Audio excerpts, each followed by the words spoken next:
That was nice, wasn't it? That was a slightly festive version of the theme tune, Mark. So all you need is sleigh bells and Check. other types of bells.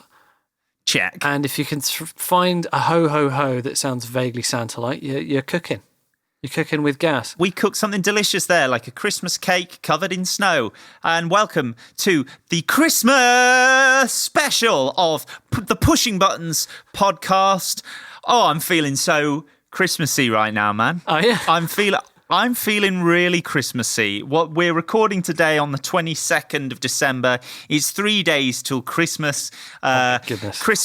It's coming very, very close. And do you know what we thought was the most festive thing that we could possibly do on a video games podcast, Mark? Go on, surprise me. We're going to talk about Star Wars. Oh my God, so Christmassy. It's the most festive thing we could possibly do. And we're going to just spend this whole episode going through what Star Wars means to us. I am a huge Star Wars guy, always have been, probs always will be, and I know Mark has a lot of opinions about Star Wars. I would say there have been parts of your life where you've been a fan, but well, I mean, we'll get into it shortly. But we thought there'd be a lot to go through, whether that be the films, to the merchandise, from the music to, of course, the video games. We couldn't do a Star Wars podcast without talking about the video games, as we are a video games podcast. Are we going to be talking about the Star Wars Christmas special, though?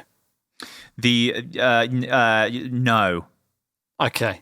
Because it's a piece of hellish theatre that nobody needs to experience. It is awful. I actually have seen it as well. I know it's quite easy to track down. Just track it down on YouTube. And I mean, I would suggest that people go and watch the Star Wars Holiday Special, especially as we are talking about it in a festive period. It is worth it just for the horrendously cringeworthy moments that it's a piece of history in of itself, I suppose. It's a time capsule of a much darker and heinous time where things like that were able to happen. Agree. So, yeah, we're going to be talking about Star Wars a lot this episode, which I, for one, am extremely excited about. But before we do that, we've got just a few small things to get through. Mark, I mean, it's the last episode it's the last proper episode of the year, isn't it? It is. We're wrapping up season one. It's slowly coming very quickly coming towards the end of season one. Very exciting. Which means that for the final time this season and this year, we get to play one more MVL jingle. And that MVL, you just left a nice little pregnant pause there to just build some tension. Yes. And of course, the MVL jingle of the year goes to Momi, who is our final most valuable listener of the season. So we get to hear his lovely little rap, his hip-hop jingle. Rapping. So let's go ahead with that. Let's hear it. Momi. Ooh, it's Momi. I like this. It's Momi. This sounds good. It's Momi. Who's Momi? Momi, I'm not phony. Or when I say that everybody wants to know thee. Right. You can take this as my testimony. Okay. You're electric, got what's like Naomi. I get it. If you start on Broadway, you grab a Tony. Right. Because you are the boss, man, I'll be your crony. Yeah. Basically, you're a really, really top guy. MVL, hold tight, his name is Momi. I see. It's a rap about a person called Momi. I enjoyed listening to that. It's a fun one, that. I really do like it. Momi hasn't himself reached out to us after it airing in the last episode, so I can only assume he hates it with a passion. Yeah, he stopped listening. He stopped listening after what we've done. Let us know what you think of it, Momi, please. Your silence is overwhelming and powerful, and it's getting me down. So just reach out and please tell me what you think of it, please. But we really hope that you've all enjoyed the various. That was just that was like a little bit too dark, wasn't it? Really, it made it sound like I didn't know how to dig it out. That's all right. We went there. We took it to that place, and now we've got to exist in it. Yeah, we really enjoy doing these jingles, and next year we will, of course, be carrying on with the MVL jingles, and hopefully we'll have some more new, exciting MVLs with some new, exciting listeners, and maybe we'll think of a new thing to add to the concept. We don't know yet. we haven't talked about it, but we'll find out when season 2 starts. I'm sure we'll make some little changes to the show, those for the better. Absolutely. But those, we'll have a little think about them. So I reckon we should get things going. Yeah, well, I'll tell you what. Before we dive straight into the Star Wars chat, right? Okay. I've bought you a little present. Sorry, what? I've bought you a little Christmas present. Mark, that's so weird because I bought you a little Christmas present as well. Did you? Where? Yeah. I didn't even know you were going to do it, mate. I didn't even know. I know. I've got. Oh, look, something's just been handed to me by. Oh my goodness! A little elf, thanks, man. A little Christmas elf just handed this to me. There you go, Joe. Enjoy the present. It's from Mark. Thank you, elf. Really appreciated that. Well, look, I mean, we joked at the top of the show that like maybe Star Wars perhaps isn't the most Christmassy thing we could have done, but this is pretty Christmassy. Yeah, we've sent little prezzies to each other, and we're going to open them in the spirit of Christmas, and hopefully we're going to like what we see. Do you want to go? Do you want to go first, Mark? I've sent you a little gift. I think it. Okay. It combines for me, I'm not going to spoil it. It combines for me two things that I know you absolutely love. So I hope you really, really enjoy it. So dive in, tuck in, everybody. Do you want to explain? Yeah, describe what you've got. Okay, well, right now I've got a Amazon, I think. It's an Amazon package. It's one of those ones that's folded up like a book. It's one of those. It's got the little strip that you pull to open it. So I'm going to do that now. You're going to give me a striptease. You're going to give me a striptease, are you? Oh, that's actually really satisfying. So that was the first time I've actually enjoyed ASMR. And then it unfolds, and I'm seeing. Oh my lord! I have been greeted with the pert buttocks of a cat. Okay, how do I describe this? Use your words. Let me get it out the packet. It's in a little baggie. Oh, gosh. He's got the pert buttocks of a cat, ladies and gentlemen. That's all we know so far. Right, it's out the baggie. Oh, the sensation is horrible. It's so jelly. It's really awful. Okay, it's a mouse pad. How do I describe this? It's those mouse pads where you've got a wrist rest, but the wrist rest is a cat's bottom. And it's incredibly like jellified and viscous and weird. It's going to be really nice for your hand, man, when you use that mouse. And the cat has this really cheeky, horrible expression like he's enjoying my hand on his anus. It's very kawaii. It's very cute. The cat's sticking his tongue out. He's looking over his shoulder at you while you rub your mouse up and down him. It's cute, man. I think it's cute. I'm using it already. It's slightly disturbing, I have to say, but thank you nonetheless. I guess it's the thought that counts. Merry Christmas, man. It's a cat. Its bum is the wrist rest, and you may or may not be able to see the cat's bum hole. But that's. I thought that was the spirit of Christmas in a gift. It feels horrible. I need you to use that for pro gaming, man. That's what you needed to become a pro gamer. The thing is, if you rub your hand on it, it's really soft. It's really nice. But when you squidge it, it's a level of tactility I've never wanted in my life. Does it not make it better that it's, because you love, obviously Mark loves cats. He's got a pet cat. I thought you'd really enjoy that element. It's great. I love it. Yeah, it's what the fans want to hear. It's what all the fans want to hear. He loves it. Now, I guess it's your turn. I fear I've gone too legit after receiving this. But we'll see. You got me. So I was under the impression that we'd get something silly and funny for each other. Mark obviously he uses a computer. He plays with a mouse and keyboard quite a lot. So I thought mousepad makes sense for the guy. But obviously it was very tongue in cheek and very silly.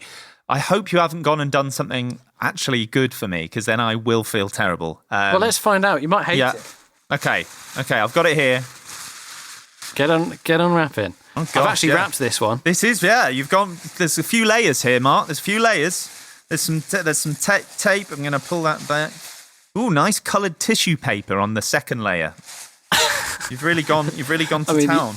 You've lied there. I've definitely not used tissue paper. I apologise for all the tape, though. It had to survive shipping. Yeah, no, I really appreciate that. Okay. Are you through it yet? I'm just getting to the... Oh, okay. Oh, my God, that's amazing. Hey, that's amazing, man. He's got me the Binging with Babish book. Eat what you watch. I actually really want this. This is amazing. Oh, really? Oh, that's great. You know I'm a big fan of Babish. I love the guy. But I feel bad now because this is actually a really good gift. And I've got you a cat's arse on a mouse pad. Okay. Mark, thank you so much. That is genuinely amazing. You know I love cooking. You know I love TV and film and cartoons. And this is a combination of all that. And I know your girlfriend loves cooking and films and all that sort of thing. So I think together, actually, it's probably... Look, you make butter beer from Harry Potter. From Harry Potter. Oh, amazing. And that sort of thing. So there's, Oh, man, I'm going to enjoy flicking through this. Oh yeah. Loads of chocolate gifts, chocolate treats. Oh, man, this is amazing. Oh, I genuinely cannot wait to try some of these things, man. Thank you so much. That's all right, buddy. Next time, we're going to lay down some ground rules, whether or not it's a joke gift or... still spend some money on it, man. It didn't come for free, so it's like you said, it's the thought that counts. But next time we'll make sure, because I could have got you something that you'd actually like. Okay, anyway, ladies and gentlemen, that's the present section. I'm genuinely really chuffed with that. I do think maybe Mark should take a screenshot of no, don't take a screenshot of you doing that. Oh, I'm glad this isn't a video podcast. I do feel like you should take a screenshot of the gift that I got for you and we'll put it on the Pushing Buttons we might have to censor it slightly though. Yes, we'll put a censor bar across a specific area. Oh my word. Well, that was fun. That was Christmassy. We'll be tagging that not suitable for work. Yes, it was. I enjoyed that a lot. That's the first present I've opened this year. Well, actually, no, I had my birthday. First Christmas present I've opened, and what great company to be in. Oh, that's nice. I have to admit, this is the second... Well, can you count a Steam gift as opening a Prezi? Basically, yeah. I went for a shower this morning and then... came out and then where's this going? My computer was on and I saw a little Steam notification and Luke, who is someone that we've mentioned on the podcast before, indeed, bought me Carrion, which is a game we mentioned in an earlier podcast, and that's really nice of him. So technically that's my first Christmas present and your one is the second. Yes, and we all know which is the better one, so we don't need to talk about that. Oh, lovely. Christmas is a giving time. It's a time of giving gifts and receiving gifts. And for this final main episode of the year, ladies and gentlemen, the biggest gift we can give you is the incredible music of a legendary composer, John Williams, of course, who did, amongst many other great films, did the music for the Star Wars, all of the Star Wars films. So I think it would be an excellent gift, Mark. I'm sure you agree to. Now, before we get into the main sort of meat of the show, let's have a little listen to that classic Star Wars theme.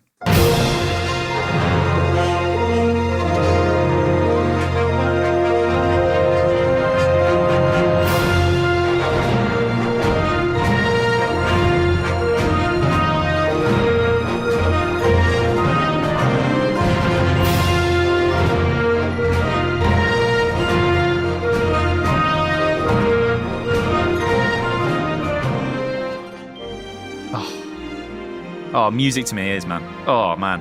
Something's not right. What do you mean, man? That's John Williams. That is copyright. That is definitely not. Trademark that is definitely JW. Not. That was John Williams from A to B. No, I think you've hit the problem though, is that we can't use copyrighted music. Yes, that is true. So there's something definitely wrong with that. In fact, this one's a bit cacophonous. I'm turning it off. Okay. It's bloody awful. I don't know, man. Sounded like Star Wars to my ear. That was, yep, you're right. That was horrible. Mark, this is a very exciting episode for me. We're going to talk all about the greatest franchise ever created. That is, of course... Bold. Yep, I've said it. That is, of course, Star Wars. Now, I know there'll be some listeners to this show who don't care about Star Wars. Tough luck. I would say listen to the end because there's something else that we talk about. This is all going to be Star Wars from here on in. There is a lot to go through. Star Wars is huge, but I think we'll start off. I've sort of created a little sort of a tour of the Star Wars world for this episode. I've curated it and created it, but we're going to start off. It's a cheesy question, so forgive me. What does Star Wars mean to us on an individual basis? What's it mean to us? So I'm going to start off like, what are your first memories of Star Wars? Gosh, I'm not. To be honest with you, I'm not sure what that would be because I must have been shown Star Wars at some point at an early age. It's an education. Yeah, well, I remember playing Jedi Power Battles on PS1 and knowing who the characters were. Yeah. So, and that would have been the year 2000 because Episode 1 was released in 1999. Yes. Yeah. So that would make me around 8 years old. Yeah. So the problem is that I don't explicitly remember watching the original trilogy, but it definitely happened. The problem is that my first sort of major Star Wars memory is probably being sick on the car on the way home, and my dad took me to see Episode 1, and we both hated it.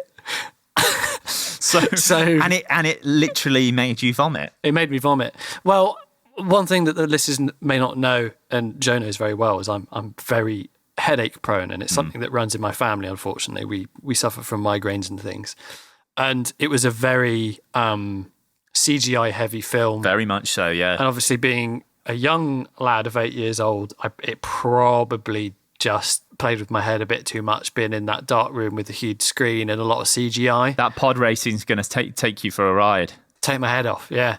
So I guess my earliest Star Wars memory would be that. But I definitely must have watched the originals, from an earlier age. I mean, it's one of those things like you said, you were playing the games and you just didn't recognize the characters. Yeah, I knew who Qui-Gon Jinn was and all that sort of thing. So it was like it's one of those series that people are just exposed to. Like I reckon there are people that have never watched Star Wars but would still be able to tell you who Luke, Han, Leia and C-3PO, Chewie are. They'd be like, oh yeah, they're like the main characters in Star Wars. Like it's a very pervasive franchise. So yeah, you probably would have seen it at some point when you were a toddler. But and I definitely always wanted a lightsaber toy for Christmas and never got one. So bought myself one from John Lewis as a teen, which is a bit sad. Right. I would have been like 14. It was just like my mate and I went and bought one. Was it one of the Force FX ones? Hell, definitely not. It was one of those ones that you had like a transparent tube that you flick out. Oh man, get them away from my face. They're rubbish. Crud. But like, absolute crud. But like, because it's what I wanted when I was 8, it was like prime. It's good. They're good for like battling each other because you can hit the living shit out of each other without worrying because it was only like 20 quid or something. Yeah. What about you? First Star Wars memories. I have, so similar to you in that I know I was surrounded by it from a young age because my mum was like a proper fan before me and my brother were even born. Like she was like well into it, and my dad I've seen the cabinet. Yeah, well, we'll get onto the cabinet. Don't you worry, my friend. Okay. And my dad was always like, "Yeah, I'll watch them," but he was never like well into it. He's more into his like history novels and Master and Commander and stuff like that. But so I was always exposed to it. But I have a very like a really specific memory that is incredibly vivid in my head. Oh, great! And another reason why I kind of feel like we can get away with Star Wars at Christmas time is because for years when I was growing up, Christmas would be when they were shown on the television, and this was before like the DVDs, like the trilogy, like all of them came out on DVD. Like I seem to remember having some of them on VHS, but I seem to remember them being weirdly expensive and hard to find. So we would like record it off the TV. So we had like Return of the Jedi just recorded off the TV with like ad breaks in and stuff, which is absolutely horrific to think of now.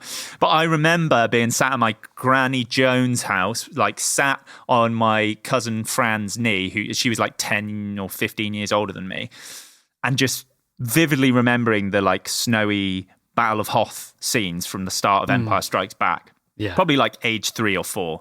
Oh, wow. Okay. Yeah. So really, really young. And I know I was that young because of the like years that my grandma lived in that house for. So I know I was really young whenever that would have happened.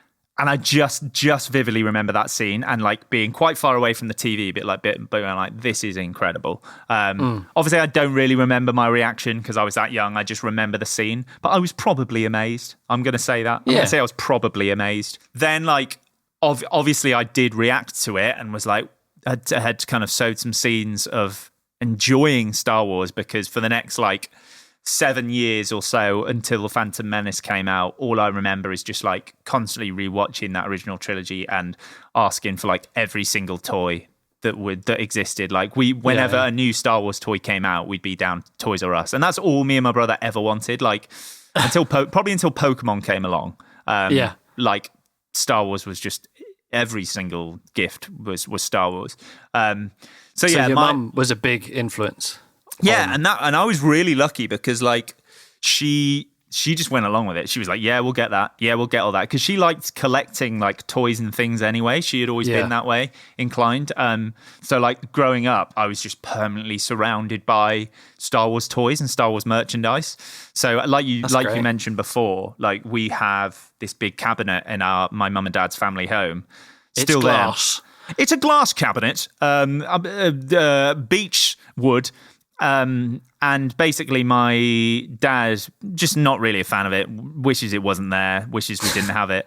But me and my mum and my brother just slowly adding things to it every year, building up our Star Wars collection. And I would just play with the toys and, recreate the scenes, which is sort of like that cliched thing that you think, who actually does that? But I genuinely did. And like, I had all of the like Micro Machines figurines, like with the little tiny versions of all the ships and all that stuff. Probably worth a few bob. You'd think so, yeah. I reckon it all will be. I think it's something. It used to be that it had to be like 60 years before something became an antique. So got a little bit of waiting yet, but it definitely will be worth something at some point.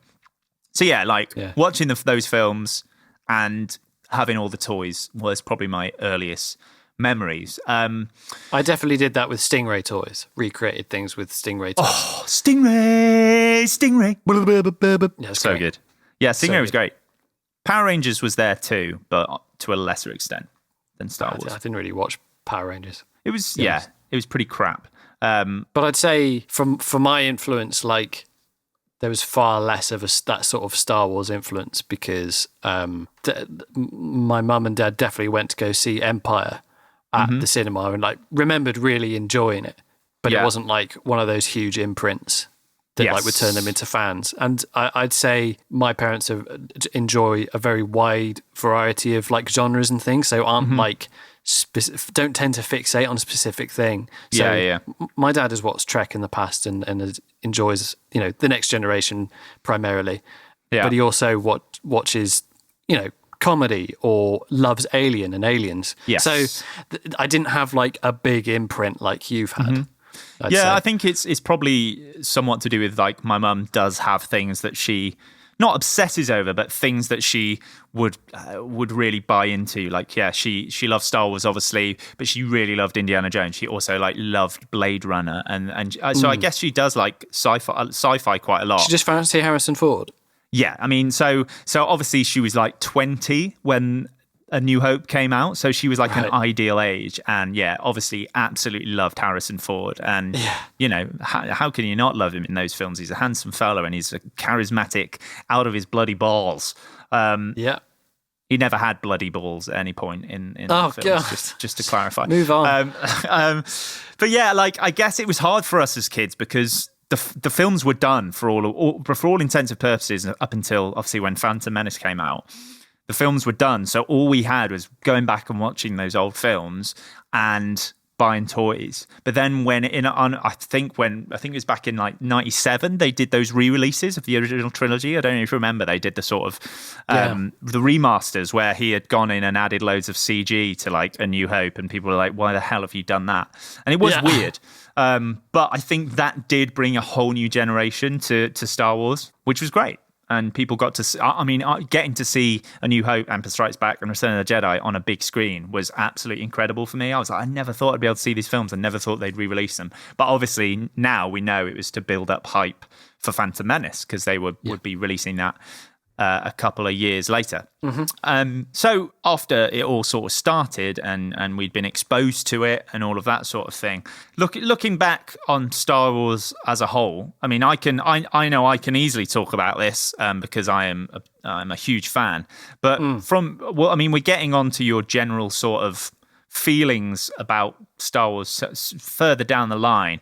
But what would you say is the thing we sort of love the most about it? What about Star Wars as well? And I'm not saying specifically like a moment from Return of the Jedi. In general, what would you think the thing that Star Wars does that necessarily sets it apart from other franchises, or that you think is just so great about it? Oh, how do you answer that without being cheesy? I'll give you a cheesy answer, and then I've got... Give me a cheesy one, man. I want it. It's Christmas. I think it's the Harrison Ford thing. It's the sense of sort of roguishness and freedom. Yeah. That, for me, the original trilogy had. That idea that, like, it's sci-fi, you can go anywhere. Like, there didn't seem to be rules and stuff. There are lots of other series that like implement more like lore and rules and, you know, things into it to beef it up, if you like. But for me, Star Wars, the original trilogy, was like that roguishness, sense of freedom, that sense of the unknown, and also the idea that not everything needs to be explained outright, which changed. We can talk about this later.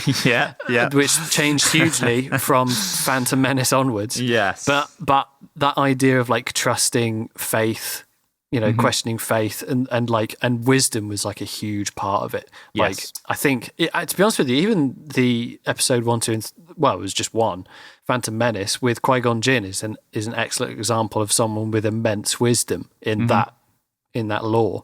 Yeah. And that's kind of fascinating. So I think it's those sort of cheesy things. But if I'm being honest, lightsabers are just cool. Oh man, yeah. I was going to put that as one of the points, but I was like, yeah, that's too obvious. But you're so right. But like, who wouldn't want one? It goes vroom. It's a bright color and like burns shit. Like, that's just cool. I can't think of like a more iconic or better sort of weapon in any fiction. Yeah. I genuinely can't. In terms of like, whenever I think about it, what weapon I would rather have, can't really think of one. I know what you mean, because it covers so many bases. Because when you think about the classic question is zombie apocalypse, what's your weapon? And everyone goes baseball bat or shotgun. But like, everyone wants a sword because swords are cool, right? And so your mind immediately goes katana because it's the Japanese curved blade. Yeah. There's nothing sharper in the world. It's not true, but like, you know what I mean? That sort of thing. Yeah. When you think about it, covers all the bases. It's sci-fi. It glows. It's a sword.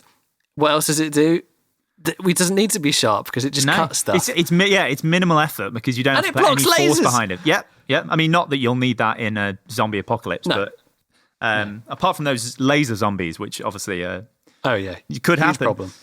All right, what about you? I mean, I massively agree with some of the stuff you touched on, and especially like the whole like Han Solo smuggler thing, in that like you have this like lovable rogue, this lead character who is actually massively flawed. Like, I think it's the reason why it's great is because you have these characters that are all flawed in their own way, which makes you love them even more. Like the fact that in the first one, Han Solo is a dodgy figure. Like before the Death Star run, the trench run, he buggers off because he just wants the money. He's like, I've been paid. I don't need to do this anymore. I don't care about you guys. And then that kind of, it makes it even more important when he does come back and help, because it's like, no, he is a good guy. I knew he was a good guy. And also like in the second one, you know that he's got like this bounty on his head, and like he's clearly done some dodgy stuff, and like Jabba's after him.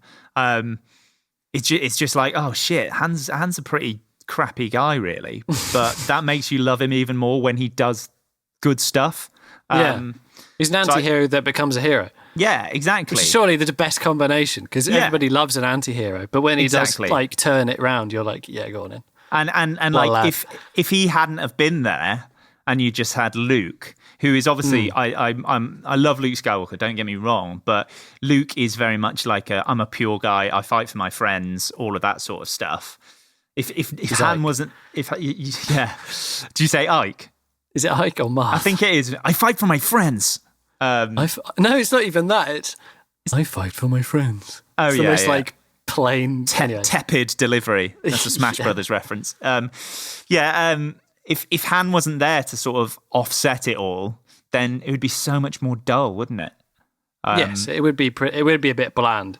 It'd be far too light versus dark. I Yes, suppose. exactly. You need those sort of the grayer moments. You sort of touched on it slightly in the sort of the wisdom and the faith stuff. The thing that no matter what gets me, no matter what Star Wars product it is it's always just the concept of the Force and the Jedi, obviously, but more so the Force, this thing that connects everybody. It's this thing that you don't see. It's just in everybody. And I think as someone who isn't so I'm not a religious person by nature, but there's something about the Force that, and the fact that there is this entity that connects everybody, but there isn't a higher power. There isn't a sort of, a figure that everyone worships and it's sort of aimed towards. Instead, it's this thing that connects everyone. And I absolutely love that as an idea. I suppose it sort of draws more on maybe Buddhist ideas, but even in Buddhism, there is still sort of central figures that people sort of bow down and worship. It's just whenever there are moments of where they deal with the Force, and every time they break down the Force and talk about it, how it binds everybody together, I just get goosebumps, and I just absolutely love it. It just really appeals to me as a concept. Well, I think the thing I like about it is it is that like a life force, if you like. It's actually what they're talking about is if nature was sentient, I suppose. Yes, exactly. So it never explains why that when you're attuned to it why you're able to lift stuff. But I don't care. Do you know what I mean? Exactly. It doesn't matter. It's they've got the Force. They can shoot lightning. They've got it. Sick. That makes sense. Yeah. But it doesn't matter. No. Yeah, I agree with you. But you also mentioned, are there other franchises or pieces of fiction that come close or elicit a similar response? Do you think there's anything for you that comes close? Since you're such a big Star Wars fan, is there anything? I mean, I compare to? I do massively put it on a pedestal because it means a lot to me, but I also think the world that George Lucas created and the characters and just things like the lightsaber, nothing else really comes close to that, and also how varied it is. Like people look at Star Trek, but Star Trek very much is that sort of what they envisioned in the 60s and 70s, the future to look like. And it has all of those very sort of chrome edges, and it's very much like that. Whereas Star Wars, the way that the world, the different galaxies and everything varies from place to place, and all of the aesthetics and everything. I don't think anything comes close to Star Wars in my head. But if there is anything that comes close to it, I had shout out to Legend of Zelda. Shout! Yeah. Shout out to Legend of Zelda just for in terms of what a franchise is like. All of the elements in terms of the characters, the music, and the lore and things like that. A lot about Zelda does get me in a similar way. When I hear certain themes from the world of Zelda, it definitely evokes a similar response. I don't know if that's more just I'm just thinking about the music here, but in recent times, I think the way that they did the whole sort of timeline of the MCU up until now, and with it coming to a close with Endgame, I just thought that was incredible, and the consistency of which they delivered those films in terms of how good they were. I have to sort of put that up there in terms of just how well they did it. And when it all came to a climax in Endgame, it really felt for me it felt like a moment that was similar to when Return of the Jedi came out. It was I have just experienced these three monumental pieces of culture. But for us to have experienced all of those films coming out and it culminating with Endgame, and I sat there and cried like a baby in the cinema when that film came out, and just seeing moments pay off, Captain America pick up Thor's hammer. I was I have earned this by watching all these films and knowing this universe. I've massively earned this moment, and it felt incredible. So I reckon that that's probably the closest thing, but it's just that whole mystical element of the Jedi and the mystery that is around it, and that the folklore still just beats it. But I do think the MCU has to be close for me. Yeah, I massively agree. Like you say, it's a difficult question to answer because it depends what you're talking about. Like you say, with Legend of Zelda and the music. Obviously, the music is incredibly evocative. It's the same for me with sound effects and music from Zelda, sound effects and music from Final Fantasy. Yes. Those are just things that like click a little switch in my brain and like are like slightly emotional, something like for no real reason. Flip a little switch. I'm so with you. And it's just like, it's great. That Final Fantasy prelude music. Dun, dun, dun, dun, dun, Yeah, I dun, can't dun. handle It's it. just like, it's too much. But I mean, you bring up Star Trek, which is a classic sort of fun rivalry. I mean, I would argue that there are things in Star Trek that they did a lot better, but aren't necessarily necessary in Star Wars, if that makes sense. Yes. So okay. So Star Trek, I completely agree with what you said. But what I would say is there was a lot of like futurism style thinking that went into Star Trek that you can see parallels to real life. That it's incredibly like forward thinking of the creators, and even things like communicators and phones and all that sort of thing. Like obviously a lot of it is a bit sci-fi, even sliding doors for goodness sake, just silly things like that we go, duh, touch screens, etc. Like that wasn't, to be fair on Star Wars, it was never the focus of Star Wars, but I could see why like one would prefer one over the other. Because they are very different despite the rivalry. I suppose the rivalry is just because they're two word titles with star in the name. I think that's a large amount of it.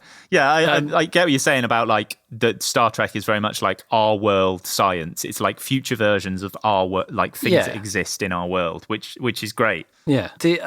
Again, going back to Harrison Ford and that roguishness, the only thing that comes close to that sort of feeling, because obviously he played Indiana Jones, and like it's not a similar character. Well, it's a similar. There are similarities, definitely. There's similarities, but they're very different films. Nathan Fillion and Firefly. Yes. Like sadly, Firefly only lasted a season because Fox just didn't want to continue it. Firefly did a lot right and a lot questionable. I'll use the word questionable, not wrong. Watching it back, you can see all the cracks and like the creaks of like areas where it just wasn't quite fully developed or an idea doesn't quite work. But what I loved about Firefly is how brave it was and how well it set up a vibe in a world. It's like space cowboys, and you immediately go, yes, I get this. I get where this is coming from. And Nathan Fillion is so good at playing the cocky, roguish character that's flawed. And that is a parallel I would draw between Harrison and Nathan, is that they both just nailed those archetypes for the two series. Big time. Yeah, I would recommend, if you like Star Wars, I would recommend to anybody who enjoys Star Wars to watch Firefly. Yeah, it's superb.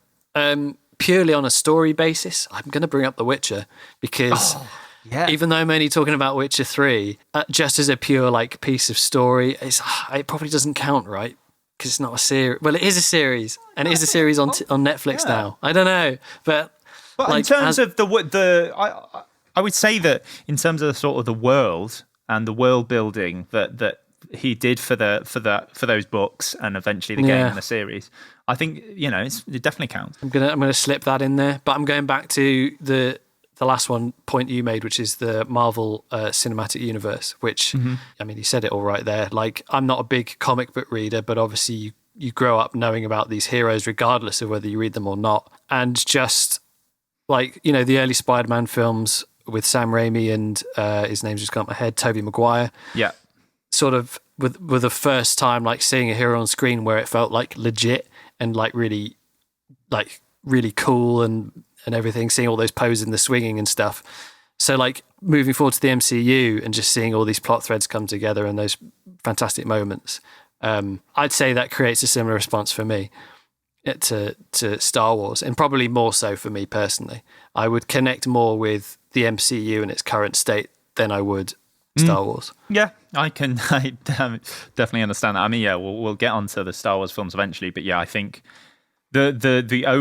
what Star Wars needs right now is a similar thinking that they had with the MCU, of someone in charge of the vision and not just taking things on a film by film basis and saying, right, this is our end point, this is where we're aiming towards, this is how we're going to get there. And yet the MCU still let individual directors do their own thing and their own takes on certain things, but there was still a guiding hand to be like, no, we need it to go in this direction, which in a way you could think is a bad thing. Like, for example, Edgar Wright was directing and writing the first Ant-Man film. Huge fan of Edgar Wright with Hot Fuzz, Shaun of the Dead, etc. And he eventually left the film because he basically had a difference of, artistic opinion to Marvel. He was trying to do one thing with the film and they were trying to do another thing. And while that is upsetting, it was because they have this goal in mind where it's like, this is what every character needs to do to get us to this point. And even though Ant-Man isn't one of the best films, if it was for the better of the overall vision of getting to where they got to, I'll take that, because I think the way that they crafted all of, like, over 20 films, and all of them are at least good. Like, there are some, I mean, maybe Thor 2. Thor 2. Yeah. Maybe Thor 2, The Dark World. And Iron Man 3. Yeah, exactly. There were a few that were not up to par, but the fact that they managed to weave that plot to get to the end goal the end game, I should say, that they did, was just absolutely superb. And well done to them. Okay. Hey, listen, we mentioned a few games, so should we move on to Star Wars games specifically? Are you able to pick a top 5? I think I am. Star Wars games. I think I am. Yeah. I mean, this will be interesting. I haven't played them all. There's a lot that I looked at and was same.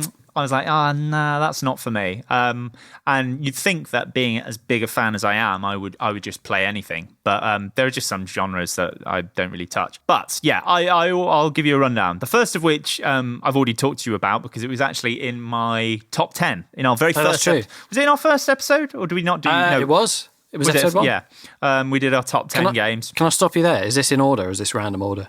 Totally random.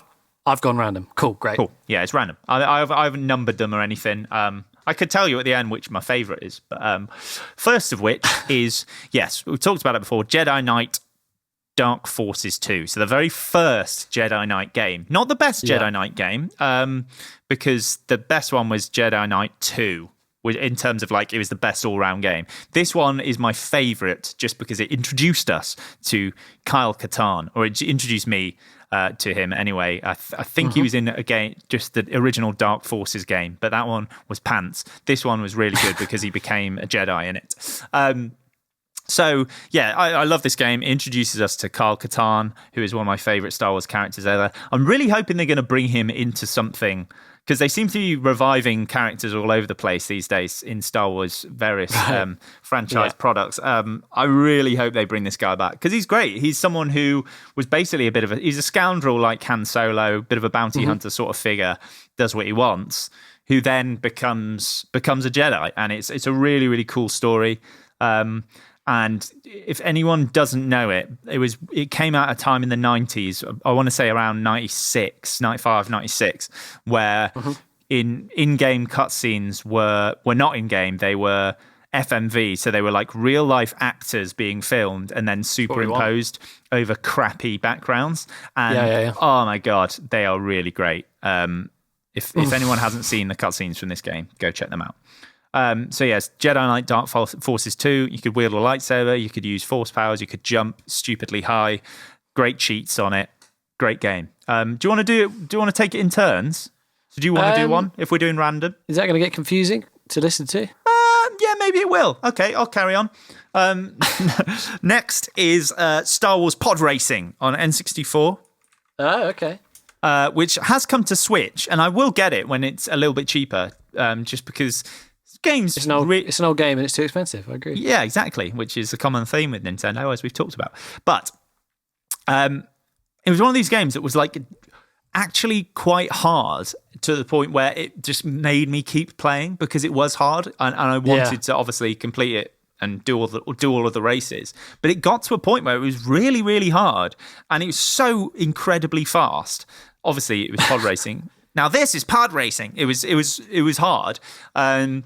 And they just really nailed the feeling of it and how fast paced it is. And they had all the the fun commentary coming on. I could always remember when you finished a lap and the commentary guy would go, "It's a new lap record," and stuff like that. Yeah. And all of the characters that you could be, who were all of the characters that you see in the Phantom Menace lining up for the pod race, are like Ben Quadrinos and people like that. It was just Ben Quadrinos. Yeah, of course. It was just, and obviously Sebulba, and you could be Anakin, and then you could go into Watto's shop and buy parts for your pod racer, and he'd be like, "Hey, you break or you buy," that sort of thing. Annie. It was just a good, really well done racing game in the Star Wars universe. Enjoyed it a lot. Next up, I've got Jedi Fallen Order, which is the very recent game by Respawn, who did Titanfall, obviously. 2019. 2019. It's got elements of lots of games, such as like it's got a bit of Dark Souls in there and other sort of combat focused games. I really like the story of it, about a guy who had to go into hiding after Order 66 and sort of came back out, and you ended up fighting Darth Vader at the end of it, which was a big surprise. Spoiler alert. It's a really great game. Felt like being a Jedi. It was a little bit buggy, didn't run that well in times. But if you enjoyed the story enough and you liked the combat, it was a good game. And I think the main takeaway for me was I just really liked the story, and I liked the lightsaber. It was probably the best lightsaber combat in a game so far. I know you were a little bit cold on it. You were blowing hot and cold on that game slightly. You didn't really enjoy it that much. We can get onto that. But yeah. Okay. Next up, it's an obvious one, Mark. Knights of the Old Republic 1. Superb game. Yeah. I mean, it's an RPG, well, a Western RPG set in the Star Wars universe. What more could you ask for? It's a precursor to Mass Effect. They took a lot of what they did on those two games and took it to Mass Effect. BioWare did. It's got loads and loads of customization. It's got a load of controlling your destiny via various choices. There's great twists and turns in it. It sounds stupid, but it just really felt like Star Wars, down to being able to like put kyber crystals in your lightsaber to change the color and all of these things. It was a really, really well told story. Like going back now, the combat is a little bit weird, the whole turn-based vibe and like choosing different things. But it was just, a really well done RPG, and the story is excellent. And any Star Wars property needs to have a really good story. Last pick for me is a weird one. And it's called Star Wars Galactic Battlegrounds, and it's basically Age of Empires but Star Wars. So it's an RTS. Oh, what? I don't know about this one. Base building, battling, all that sort of stuff. 2001. Yep, yeah, that sounds right. And wow. it's got a few different eras in it. So obviously, like Phantom Menace had come out. It's got like some of that era. Then it's got the original trilogy eras. Just a really, really, actually, really fun game, and like you had like hero characters, like you could like Luke would be there and stuff, who could be in a battle. But it was like I said, it was basically Age of Empires but Star Wars. And there was a cheat code for Simon the Killer Ewok, and he would spawn into the battle, and he was a little Ewok, and he'd be like yep, and then he'd shoot just lasers, and he was insanely overpowered. So he was a good laugh. But yeah, Star Wars Galactic Battlegrounds. It might be one that sort of flew under a lot of people's radar, but me and my brother were weirdly at that time in our lives just really into RTSs. Like obviously played a whole load of StarCraft, Age of Empires, stuff like that. And this just made a lot of sense when it came out. We're like, let's give that a whirl. And it is really fun. So currently £4.79 on Steam with very positive reviews. Oh, hey. Go get it. If anyone has $4.79 sitting in their pocket, I mean, it probably runs terribly now. Who knows? Probably have to. Who knows with old games? Have to run it on Windows XP just to get it to work. But maybe.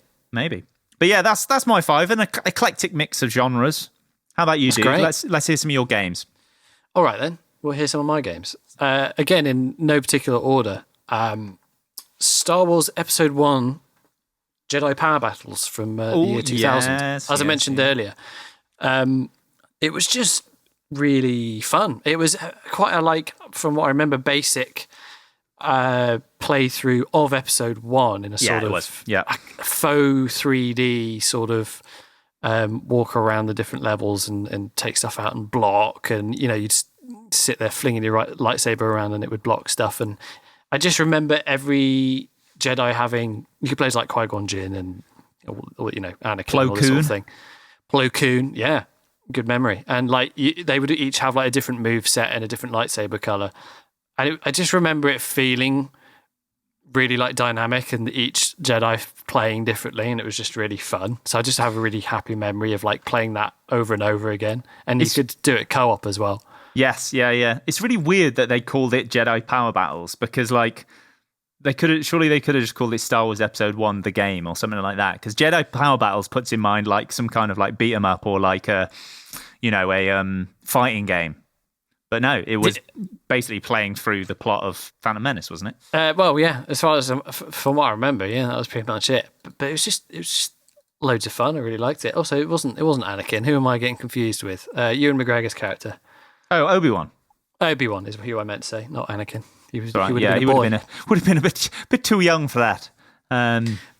So next up is for the PC. I would have come to this one a little later, but in 1999 it was Star Wars X-Wing Alliance. Now X-Wing Alliance was the combination upgrade game that was born from Star Wars X-Wing, and the TIE Fighter variant. Right. If that makes sense. So it was a standalone title, but basically it was those two games like merged together to make the ultimate flight sim experience. And it was a sim. And I just remember just being like, well, this is cool. I can be in a oh my God, I'm in the Millennium Falcon, and just being like, this is incredible.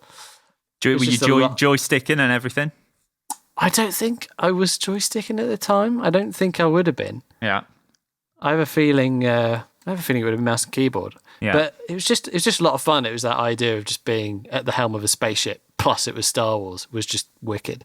Yeah. No. I was just never, apart from Rogue Squadron, and again, great games on the N64 and GameCube. But they were less simmy and more like space battles. Yes. Whereas, these games that games of that ilk that you're talking about were much more in the flight sim area, but of course with combat as well. Yeah, I mean, it was a sequel to Star Wars TIE Fighter and Star Wars X-Wing versus TIE Fighter. Great. Just to clarify the name. But what I don't remember is like specifically any story elements. I'm sure there was, but I don't really remember it. I just remember being like, wicked, I'm in a ship. I wonder what era that was set in. True. Something about Azamine, if that rings a bell. Azamine? Azamine. Okay. So the next one, I'm sticking with the flying games, is Star Wars Squadrons 2020 from this year. It's a new one. It is a new one. I'm going to make a caveat here. Yeah. That if I had played Knights of the Old Republic 1 or 2 in the right time period, as in not years later where it looks a bit shabby, this game wouldn't be here. It would be one of those. Oh, so you didn't play it when it came out? No, I didn't have a PC at the time. So like Xbox. I had it on Xbox. Oh, okay. It was potentially exclusive to Xbox for a little while. In fact, I think it was just exclusive to Xbox and PC. Oh, okay. I came to it after playing like Mass Effect 1 or something, or Mass Effect 2. So it was just like, oh, that's a shame. Yeah, that's not the right order to. Yeah. So. I mean, it's really nice to see where sort of the DNA from BioWare came from, because you can see the similarities specifically in Mass Effect 1. But yeah, I just came to them too late. So Squadrons is in here, not because it's a bad game, as in I really enjoyed it. I really enjoyed the story. It felt very Star Warsy. I really like the fact it's sort of arcade sim. It's got some elements that you can tinker with and get a bit more involved in, but it's not complicated. It's not full on Elite Dangerous. So it's just a lot of fun, really great fun with a joystick. Even more fun, I'm sure, when you get a squad together, which I still haven't. But it's great. It's just great to jump in, and they've added recently a couple more ships, which is. I was going to say we weren't going to do news this week, but because it's Star Wars news, we can. They've just added. Am I right in thinking they've added the B-wing and the TIE Defender, which is the one with the like 5 wings. Is that right? Well, it's like three wings. Yeah. But so they're really cool. I haven't flown in those yet. So yeah, Star Wars Squadrons. I think it's great. We heard from Geordie and Gary when they were on the Yeah, I was podcast just that they gonna really say. enjoy it in VR. It's Yeah. got a really good VR implementation, and I'm sure that lifts it to another level again. So yeah, the next one is going back in time again to Star Wars Battlefront 2, the original from 2005. Yes. For me on PlayStation 2. This game was just hilariously good fun. It was very arcadey and silly, but it leaned into it a lot. So like when you got to play as a hero character and play as a Jedi, you were just swanging that lightsaber and jumping all over the shop. It was great because it was stupid. Yeah, it was it was. great fun. But those space battles, those sort of third-person space battles were just a heck of a lot of fun, and sort of flying the ship in as quickly as possible and landing terribly in the enemy like flagship. Yeah. And then playing as a character like to go destroy internals was just a great idea. Yeah. That we haven't really seen again since, sadly. So yeah, I just had so much fun playing that game, and of course you could play it like multiplayer and stuff like that. It was great. It's definitely it's definite for some reason that one. I mean, it was just better. It does stick out as sort of the Star Wars Battlefront game that people go back to as being the one, really, doesn't it? Yeah. But it also had just great. Even if you weren't playing the space battle sort of missions, it had really good third-person shooting missions and like capture point missions, and they were really tactical.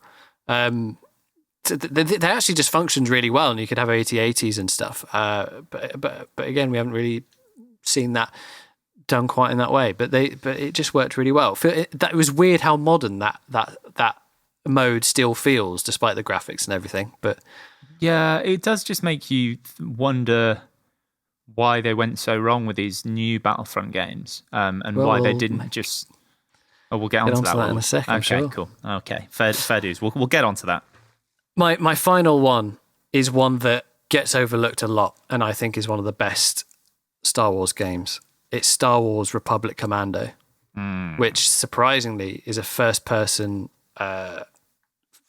shooter from. I didn't write down. You're basically playing as a clone here, aren't you? It's like you're like a squad of 2005. clones. Yeah, 05. Yeah, you're playing as a squad of clones. The thing that was amazing about this game was it functions really well. You could play it now and like it would still play great. Great level design, great sound effects. But here's the thing: great voice acting, characterization, and it was very adult. It was like the first Star Wars game that took itself like really quite seriously, and not in a hammy way. It was just very adult. I think there might have even been swearing in it, and like some blood, which back in the day like wasn't a thing. Yeah. But it was like you were playing a Star Wars SWAT team, and it was really, really solid gameplay and characterization and stuff. So huge accolades to Republic Commando for just being a great game, regardless of it being Star Wars. Yeah, I gotta admit, it totally passed me by, and I don't know if that's because I was just so invested in Halo around this time, back when I was 15 odd, yeah. And I didn't really have much time for any other first-person shooters around them, but it just totally passed me by, this game did. But I remember hearing good things about it. So yeah, I mean, maybe I should track down some playthroughs of it just to watch people play it, because I genuinely can't really talk to it at all. Because there was another one, wasn't there? Was it Star Wars Bounty Hunter where you were Jango Fett? Oh, can't remember. I don't think I played that one. Because that was a similar time. That rings us. Star Wars Bounty Hunter. Yeah, that came out in 2002. That did. So that will have been after Attack of the Clones. Yeah, I don't think I played that one. Star Wars Bounty Hunter for like PS2 and stuff. I played that one a little bit, but they got the guy Tamara Morrison who was Jango Fett to play him in it, which is pretty cool. But yeah, Republic Commando. I'm definitely going to track down some footage of that and remind myself of what it was all about. Yeah, it was really good. So keeping with the games, were there games that you thought just got it wrong in some way? Do you think that whether it was gameplay or the Star Warsiness, or just didn't live up to what you wanted it to be? Yeah, I think I mean, we just mentioned the whole Battlefront thing. Yes, 2015 and 2017 for 1 and 2 respectively. Yeah, and like, so I remember playing the first new Battlefront and like being absolutely amazed by the visuals and the sound design and being like, whoa, they've really nailed the look here. This looks like and feels so much like Star Wars, but the gameplay was just bland as heck, and the shooting wasn't satisfying, and just the whole thing just felt a bit crap. So there was a big build up about the second one coming out and that it would have this story campaign, and because that's what everybody wanted, and then they just pair it with this insane loot box system, which was disgusting. And like, even though people had paid for the game, it was then play to win if you paid for these loot boxes and all of these sort of stuff. Just things like that just makes me sad, because it's just, that game didn't even necessarily need to be Star Wars. It was just EA totally cashing in on Star Wars and knowing that people. Well, it was just a Battlefield with a Star Wars skin. It's exactly what it is. A very pretty Star Wars skin, but a skin nonetheless. I mean, you mentioned it there. The main problems with it were progression within the game were incredibly slow unless you paid. Yeah. And then there were pay-to-win options where you could just buy things. You could just unlock make you for like the I don't know what they call them, but basically like the special characters, like spawning Yoda into the battle. You just buy him, and like loot boxes as well. It's just. I mean, apart from the game itself being very bland gameplay-wise, they just ruined it with loot boxes and pay-to-win aspects, and like the progression system just being completely broken. Yeah, but it wasn't the game that anybody really wanted. No, and it's such a shame, because that franchise, the Star Wars Battlefront name, has so much weight attached to it. Just because, like we said, we were just talking about Star Wars Battlefront 2, the original one back on the PS2 and Xbox. Such a great game, and I think they just need to recapture that that spirit, because there is something there to be had. A huge Star Wars multiplayer game that is just really great fun. There's no reason why that couldn't be amazing, that concept. And hopefully somebody will nail it one day. Just a quick one that sort of got it wrong for me. I never really gelled with any of the Lego Star Wars games. Oh, mate, I'm with you. I just don't get it. I wasn't going to mention them, but you're right. I just don't get it, why people like them so much, because the gameplay is dull as hell for me. And I know it's for kids, and I get that, but it's just like, I don't know. It just didn't do it for me. No, it didn't do it for me either. I've played the Lord of the Rings one and the Marvel one, but they kind of, I feel like they hit a little bit of a stride there. It's very similar gameplay, but because they've put more options into it in terms of you're switching characters and whatnot, or, it's the Lord of the Rings and therefore you like the story. Like there was a bit more of a connection there. With the Star Wars one, it just felt like, just put the Cantina music in and then... Like, the sound effects just seem really low in the mix, or there aren't any. It's really weird. Okay. So you like enter the world, and it's like, and then you'll just hear like vague wooming, followed by bricks breaking. It's so bland.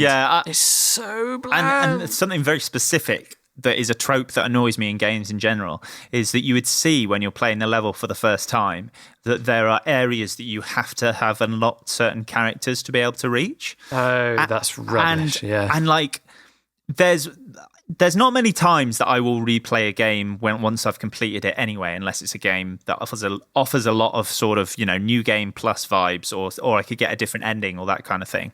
But like, just seeing that I need to have a certain droid to get some extra fucking pebbles or whatever you collect in the Star Wars games. Like, it's just because I'm also someone who does like to 100% things. When like to the new Tomb Raider games, I always try and 100% them and collect everything. But the fact that I know that on my first playthrough of that level, I can't do everything. It's like, I need to come back to this level after I've completed it. It's like, I'm not going to do that. But like, what kid is going to do that? Just little things like that just really annoy me about them. I'm with you.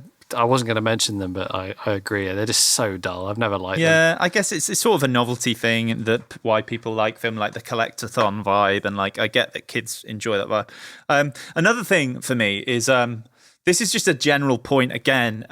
I struggle with things that are obviously not canon or don't exist within the Star Wars world or don't contribute to the Star Wars world in any way. So if I'm like playing something that has no bearing on the overall Star Wars story or is characters that don't mean anything, I sometimes feel like it's a little bit redundant what I'm playing. Having said that, the reason why, even though that would make you think, well, why do you like things like the Old Republic so much? Because that was really great because you knew that it was nowhere near the events of the films. It was set so far before that in the Old Republic that it was sort of just sowing seeds for a galaxy that we knew was coming somewhere further down the line. But if I'm just playing as some schmuck killing aliens on a planet that has like some guns that are in the Star Wars universe, I don't really care for that. Is that in the opening credit? It goes da da da da da, and it says in a galaxy coming somewhere very far down the line. Yeah, that's the opening crawl, isn't it? So coming somewhere further down the line. Can you imagine George Lucas pitching that? So the opening crawl is coming somewhere further down the line. George, we love it. I've got another one, but unfortunately, it's in your list of faves. Oh no! Okay, well, go on then. When we can debate this. So, Jedi Fallen Order. Yeah. I'm going to say that it was almost great. Okay. I mean, you mentioned that it was clunky. My oh my, was it clunky? Mm-hmm. I mean, yeah, bugs can be fixed, but the game was clunky regardless. Yes. I found it like a chore to play, if I'm honest. But the problem is that the story actually was like pretty good. I'm not like super convinced of the main character, but the story was good. Yes. So I felt like the heart of Star Wars was there. It felt Star Warsy. It's kind of like The Mandalorian. Everyone's saying, "Oh, this is Star Wars. This feels like Star Wars." I had the same thing with Fallen Order, and I liked the droid. Because BD? It was he BD? Yeah, I think it was BD. BD1 or something. It was cute, but it also felt like it existed within the world, unlike the rolling one, whatever it's called. BB-8. So BD-8. So I liked elements of it. I also quite liked the sort of slower combat. It's interesting that neither of us have mentioned like Star Wars Unleashed, which was a huge like franchise. Yeah. Which was a lot of like choosing whether you put your powers into more saber combos, having two sabers, having force lightning. But it was all about like winging your sabers around as quickly as possible. This had a slower combat that made you think. Unleashed was a bit too hack and slash for me. It was a bit too like, I can just do whatever I want. Whereas I think the reason why I'm flipping all over the place. I think Fallen Order was good was because it was still a bit hard, which I always appreciate from a game. Yeah, so I appreciated that, but the reason why it's going in my games that got it wrong is because A, it was clunky as heck, which made it a flipping chore to play, but also it just took too many other elements from other games for no other reason other than I will take that because people like that or that worked. And the biggest culprit for that for me is the meditation circles that reset the level. Mm-hmm. It makes zero sense, especially in context of the story, because in Dark Souls, it's explained why like it kind of like resets and you wait at the fire and like all that sort of thing. So in Jedi Fallen Order, it's just like an excuse to like continually make it all like harder. So you can't just like wipe out an area and then go. It's like they're afraid of doing it level by level, even though it is level by level.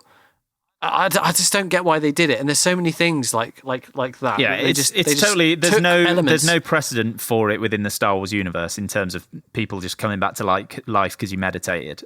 I totally agree. So there was too many like things that were just taken from other games that were just like, well, I've done this before. I've done wall running where it actually worked properly before, and I just found the whole game a bit of a wind up, which is a shame because I liked the atmosphere a lot, and yeah, it was a great story. So it's just for me, it just didn't cut it. Fair dues, mate. Yeah, I think for me that the enjoyable combat and the story was sort of enough to get me through it, but I suppose I looked past. I mean, there were loads of flaws with it. Don't get me wrong, but I sort of looked past them. I think that's probably just the Star Wars nerd in me, just being like, "Oh, I forgive it because I'm the lightsaber boy." Sure. My last one on the games that got it wrong is it was just a Star Wars game for the Game Boy that I had when it was the original Game Boy. I think it was just called Star Wars, right. and it was the most impossible Game Boy game I've played in my life. Right. I just feel like all license, like games that are like film license games for the original Game Boy were intentionally impossible, but almost as if like, oh, we've got the license so people will buy it, but we don't actually need to design anything past the second level because no one can beat it. Yeah. It was just dumb. Did you beat it? No, I got second level. I had that one and the Small Soldiers game for the Game Boy. Remember the film Small Soldiers? Yeah, vaguely. I think my girlfriend's smashing plates in the kitchen. That's a good laugh. That's just a quick shout out to that game because it was impossible. Yeah, that's that then. Games that got it wrong, Mark. Great. Did you have anything else to add? Was that it? No, that was it. That's my Okay. That's my gripes, really. So flip it over to the other side. If you had the keys to the kingdom of Star Wars and you could sort of make an ideal Star Wars game, what sort of thing would you go for? I think it's probably quite obvious. There's a couple of routes I would want to go down. Yeah. So that I'll rattle them off real quick. Sure thing. Proper Battlefront. Yeah. Battlefront 2, 2005. Make a proper Battlefront game. It can be arcadey, it can be cheesy. Bring in the space battles and going in the ship and stuff. Complicate it a bit if you want. But this sort of super Sidious reskin of Battlefield doesn't really work for me. So, proper Star Wars Battlefront would be one. I would personally love another Republic Commando game. Just something that's like more adult in nature. I just really enjoyed. I just thought the gameplay was so solid and the characterization and stuff that I'd happily chow down another one that's like very gritty and serious. So this is a more adult. Star Wars. This is a single player first person shooter gritty adult Star Wars game. Yeah, I know it's another first person shooter. That's all right. And you can roll your eyes at that, but like, in the Star Wars universe, done right, like Commando was, could do it again. Mm-hmm. A Knights of the Old Republic, whether it's a new one that isn't an MMO, or even better, remake 1 and 2, because I want to play them, Yeah. but they're just like some people aren't bothered by like old graphics or old mechanics. I'm one of these people that really struggles to go back in time unless it's something I played when I was younger and I kind of know it. I struggle to go back to something that like I haven't really played and it's kind of new to me. For me, it'd be like remake those two games. If not any of those, I'm gonna put this out there. Elite Dangerous, but Star Wars. Make a Star Wars sim where you forge your own destiny. Go bounty hunting. Go learn how to become a Jedi. I don't know how that would work. It'd be way too much work. We'd end up with a cyberpunk issue. But yeah, did you ever play the Old Republic MMO? No, I didn't either. I think it was. I was just put off because at that time I wasn't into MMOs at all, and it wasn't. Yeah. It was still at that stage where it was a PC thing, and you had to pay like a monthly subscription for it. It was still very much at that stage, as opposed to like your Destinies. the problem with MMOs is they are a time sink and a money sink. Yeah. I've sort of paid my dues with them. I played World of Warcraft from second expansion, Burning Crusade, through to Cataclysm, and then gave up. And then I played Warcraft Classic for a month on the month it came out. I've never really delved into other ones for all those reasons, and I probably won't go back. The truth is that if someone was like, "We are playing an MMO," and put a gun to my head, I'd play Final Fantasy 14. Yeah, I've heard great things about that because I've heard good things about it, and I think that'd be such a new, different world to go into that I wouldn't be disappointed by anything, because it's not like Star Wars where like something it could like not gel with me, and it's not like Elder Scrolls where it's the same thing. Yeah. You know what I mean? Yeah. Like Final Fantasy, they can kind of do what they want with the license, and I've heard good things. But that's where I'm at with MMOs, I'm afraid. I massively echo what you say about Knights of the Old Republic. I hadn't thought of a remake of the old ones. Be well up for that, even though the main thing has been spoiled for me in the first one. I would still play the heck out of that game. Just updated visuals and probably just update the combat system slightly, because the one in the first one and the second one is just a little bit tedious and janky. Yeah. But I would say what I would be interested in is setting it in after the events of the most recent film, The Rise of Skywalker, just to see like what the state of the galaxy is and what, like, now that there is no, evil force, there's no empire, there's no what are they called, First Order left. I guess just seeing what the sort of the rise of whatever the next bad force in the galaxy is going to be would be quite an interesting thing to explore. I doubt they would ever have like a game would be able to tell that, because that is quite a big story. But just seeing what would happen there would be quite an interesting period. Yeah, the other one is I would like basically a roguelike like Dead Cells, but you're a Jedi. And you're like, it's set in the similar time to like Fallen Order, I guess, where you're escaping Order 66. So that's why you're like having a fight through like hordes of clones. And you're like upgrading your abilities, better lightsaber. Then you like have to restart the runs and stuff with those abilities. I explain that away with some kind of weird force thing. But yeah, I just think that would be really fun, like hacking through enemies with a lightsaber in a Dead Cells-esque style might be quite a good laugh. Yeah. Up for that. So yeah, that's what I reckon. Again, we've said it already. Main thing I think the focus needs to be with whatever Star Wars games you make. Apart from like a Battlefront, which is obviously much more multiplayer focused and just fun.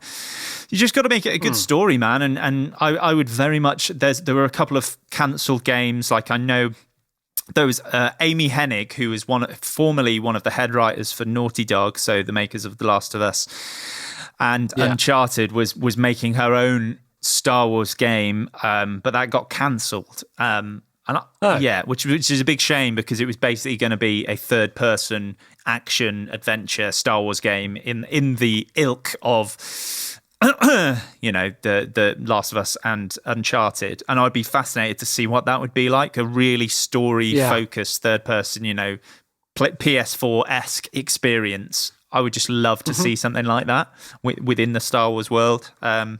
Yeah. Agree. Agree.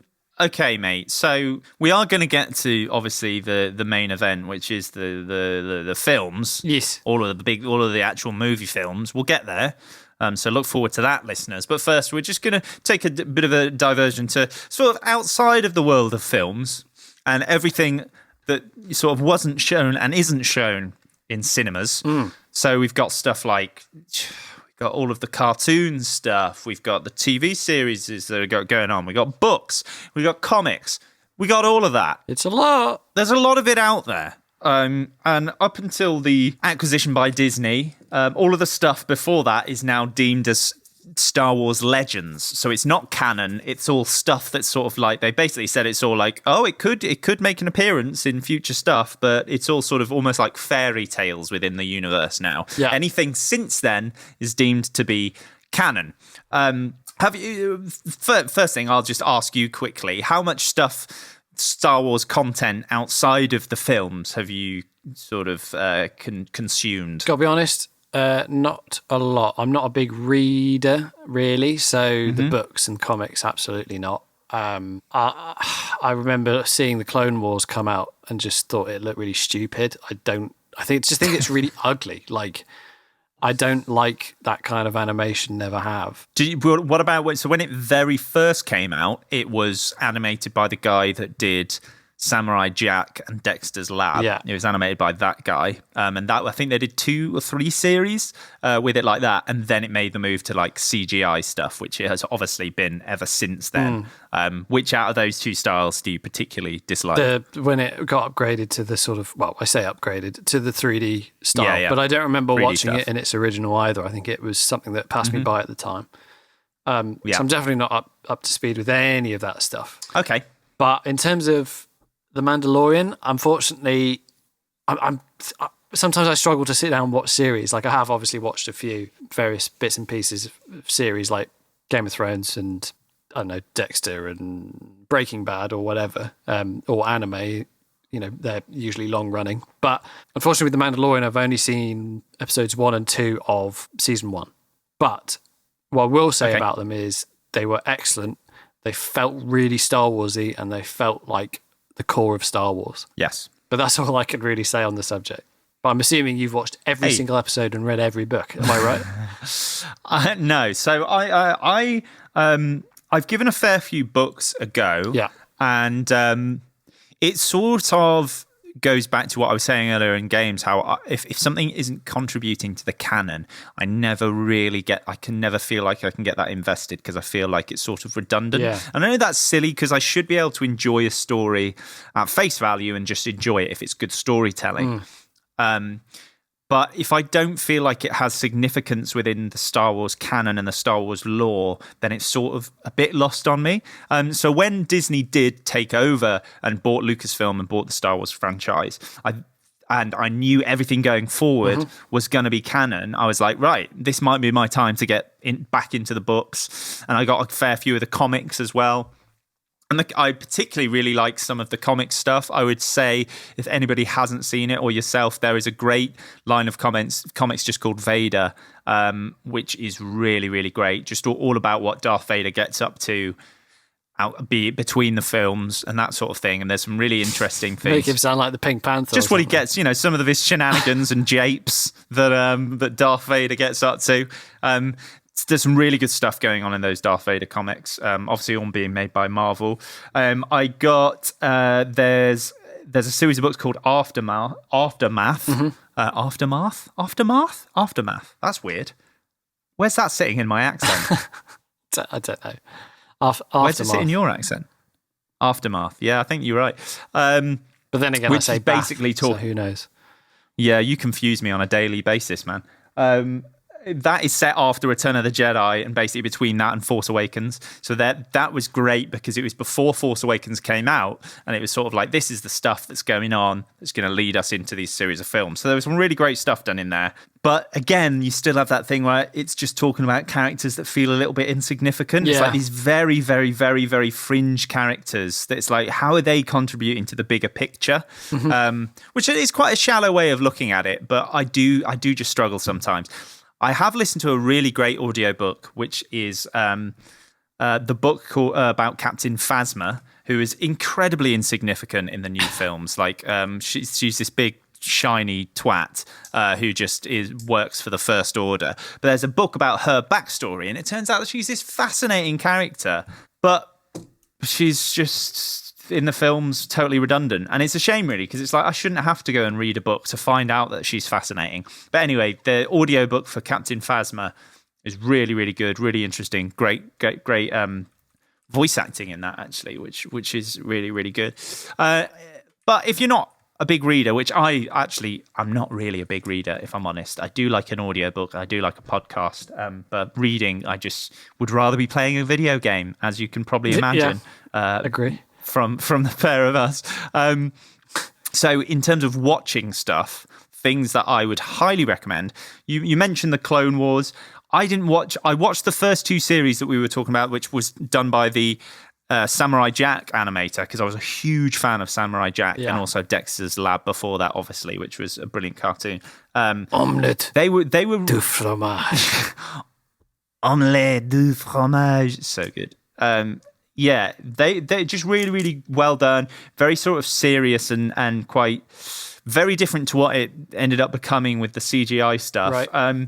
I've seen the odd episode of it, and again, it's difficult with watching so many episodes of that. No, because obviously it all centers mostly around Anakin, but also eventually around Ahsoka Tano. Just like, you're watching Anakin do all this stuff, and it's just like, I know you're going to become Vader, so why are you kidding? Like, I don't care if you're doing good stuff. Yeah. Like, I know what's going to happen. So it's quite hard sometimes to get invested in that, but it was great. So recently they had because the show was cancelled, and then they brought it back for one last season, and they had that on Disney Plus, which I'm lucky enough to have. And that last series was brilliant because you see what happens as the clones Order 66 gets activated within them, and it explains exactly how that works and how they basically all have a chip in their head that gets turned on when Order 66 happens, and how like she manages to like save some of the clones that she was like Ahsoka was really close with by basically like disabling this chip in their head. Yeah. That's a really fascinating period that you don't normally see, like the clones transitioning from that to that, and how Ahsoka is really, really close with Vader, and you see that sort of breakdown happen. So that last series, even if you've watched no Clone Wars at all, that last series that they brought out recently was great. Even better than that is Star Wars Rebels. If anybody hasn't seen Star Wars Rebels, I'd highly recommend it. I think it's excellent. Obviously, it's slightly a kid's show, but it's just really, really good, and it's all about. It looks horrific. The early days. You don't like it. It's just that horrific style. I can't. It's a very similar art style, but it's just a really cool story. It takes a lot of influence from Ralph McQuarrie's concept art for the original films, which is sort of this iconic look. It takes a lot of influence from his designs of Star Wars stuff. Especially things like Darth Vader. He looks like his original concept design as opposed to how he ended up looking. Right. This very sort of pointy, long mask. It's just a really interesting time. It's set after Revenge of the Sith, and it is all about the sort of dawn of the rebellion and how that's starting out, and also, I guess, the dawn of the Empire. And it's about a boy who basically starts Jedi training and that sort of thing. But that deals with some really fascinating things. And also, if you are watching The Mandalorian and don't get some of the stuff about Mandalorians, right? There's a lot of Mandalorian stuff covered in Clone Wars, but also in Rebels. So I would definitely suggest watching Rebels. I just think it's really, really good. Okay. If you can look over some of the kiddie stuff sometimes. And obviously, don't really need to talk about it because it's everywhere. The Mandalorian is excellent, and it makes me upset that you've only seen the first two episodes of the first series, man. I'll catch up. It's all right. It's all right. I might have to just lend you my Disney Plus subscription so you can just finish it off. I think it's great so far. Obviously, it's 2 episodes in, and I was like, yep, this is Star Wars. This is great. In fact, man, I think with my Xbox Game Pass, I've got like a month free that I could just give it to you and you could just binge it. Stress having to watch it. Yeah, maybe.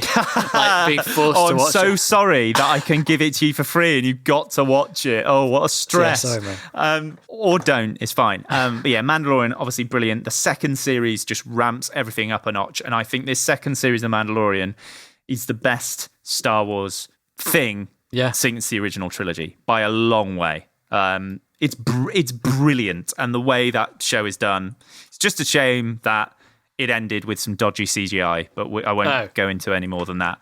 I think I have a weird feeling. I'm not going to say anything, but I have a weird feeling I know what's going on there. But apart from that, absolutely superb. So congrats, hugely. John Favreau, really. Yeah. Oh, on that note. John Favreau. Yeah, go on.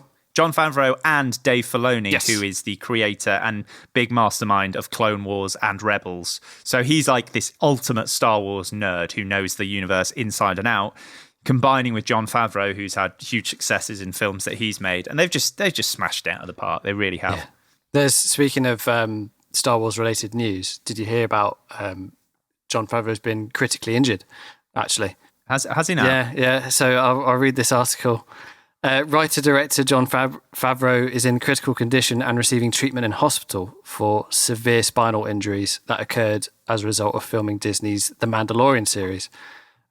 Doctors say the director has experienced extreme trauma to his spinal column and damaged several invertebral discs, as well as suffering a double, I don't know how to say this word, but basically a double hernia.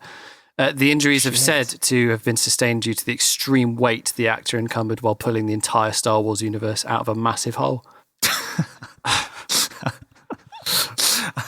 I knew it was going to either be that or carrying it on his shoulders, like the weight of it on his shoulders. I knew it was going to go down one of those two roads. Yeah.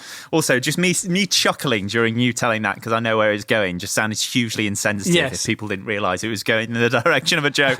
Oh, I suffered spinal injuries. Well, yeah, good one. They've done. It's so funny how quickly the tide can change of people being like, oh, I'm sick of Star Wars, man. Star Wars fatigue has been absolute bollocks. These films have been wank. And then as soon as they do one thing right, it's like, yes, more Star Wars, never end. Keep it going. Well, it's because it's actually good. Like, we'll get onto the films in a minute, but like The Mandalorian, I sat down and went, yep. Like immediately like connected with that sort of, it immediately had that Star Wars energy about it, which nothing has. But we'll go into that. Oh, excellent. So yeah, speaking of how The Mandalorian absolutely nailed it, Disney seems to be putting a whole lot of resources into them basically making series instead of films. Yes, that is true. So they recently had like an investor meeting announcement thing where they announced an insane amount of TV shows that they're making. So if anyone was complaining about Star Wars fatigue, they're going to definitely be fatigued after all of this. There is it's coming. You're gonna be a tired Gonya. He went there. Oh. Sorry, man.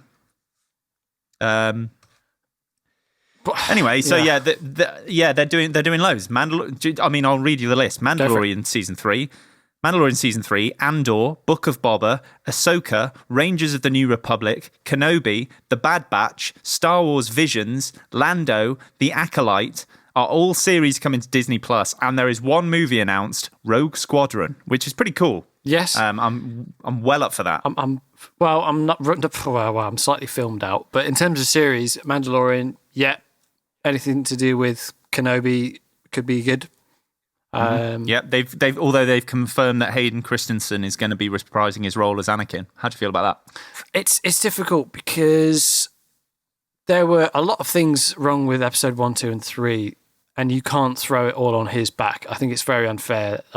He took a lot of the brunt. You got to throw it. You got to throw a lot of it at George, I think. Yeah, I agree. So I don't really know because it's hard to gauge an actor on something where they're basically given a green screen and say, "Look at the moons, off you go," and like that's basically it.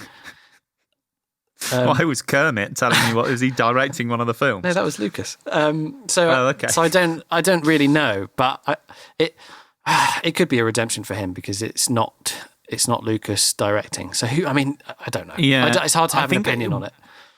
Weirdly, I think since the sequel trilogy, a lot of the fans have like readdressed their feelings about the prequel trilogy, and a lot of them are like well up for Christensen coming back and doing it again. It's like, come on, guys, remember how much shit you gave that guy for being awful. People are hypocrites, man.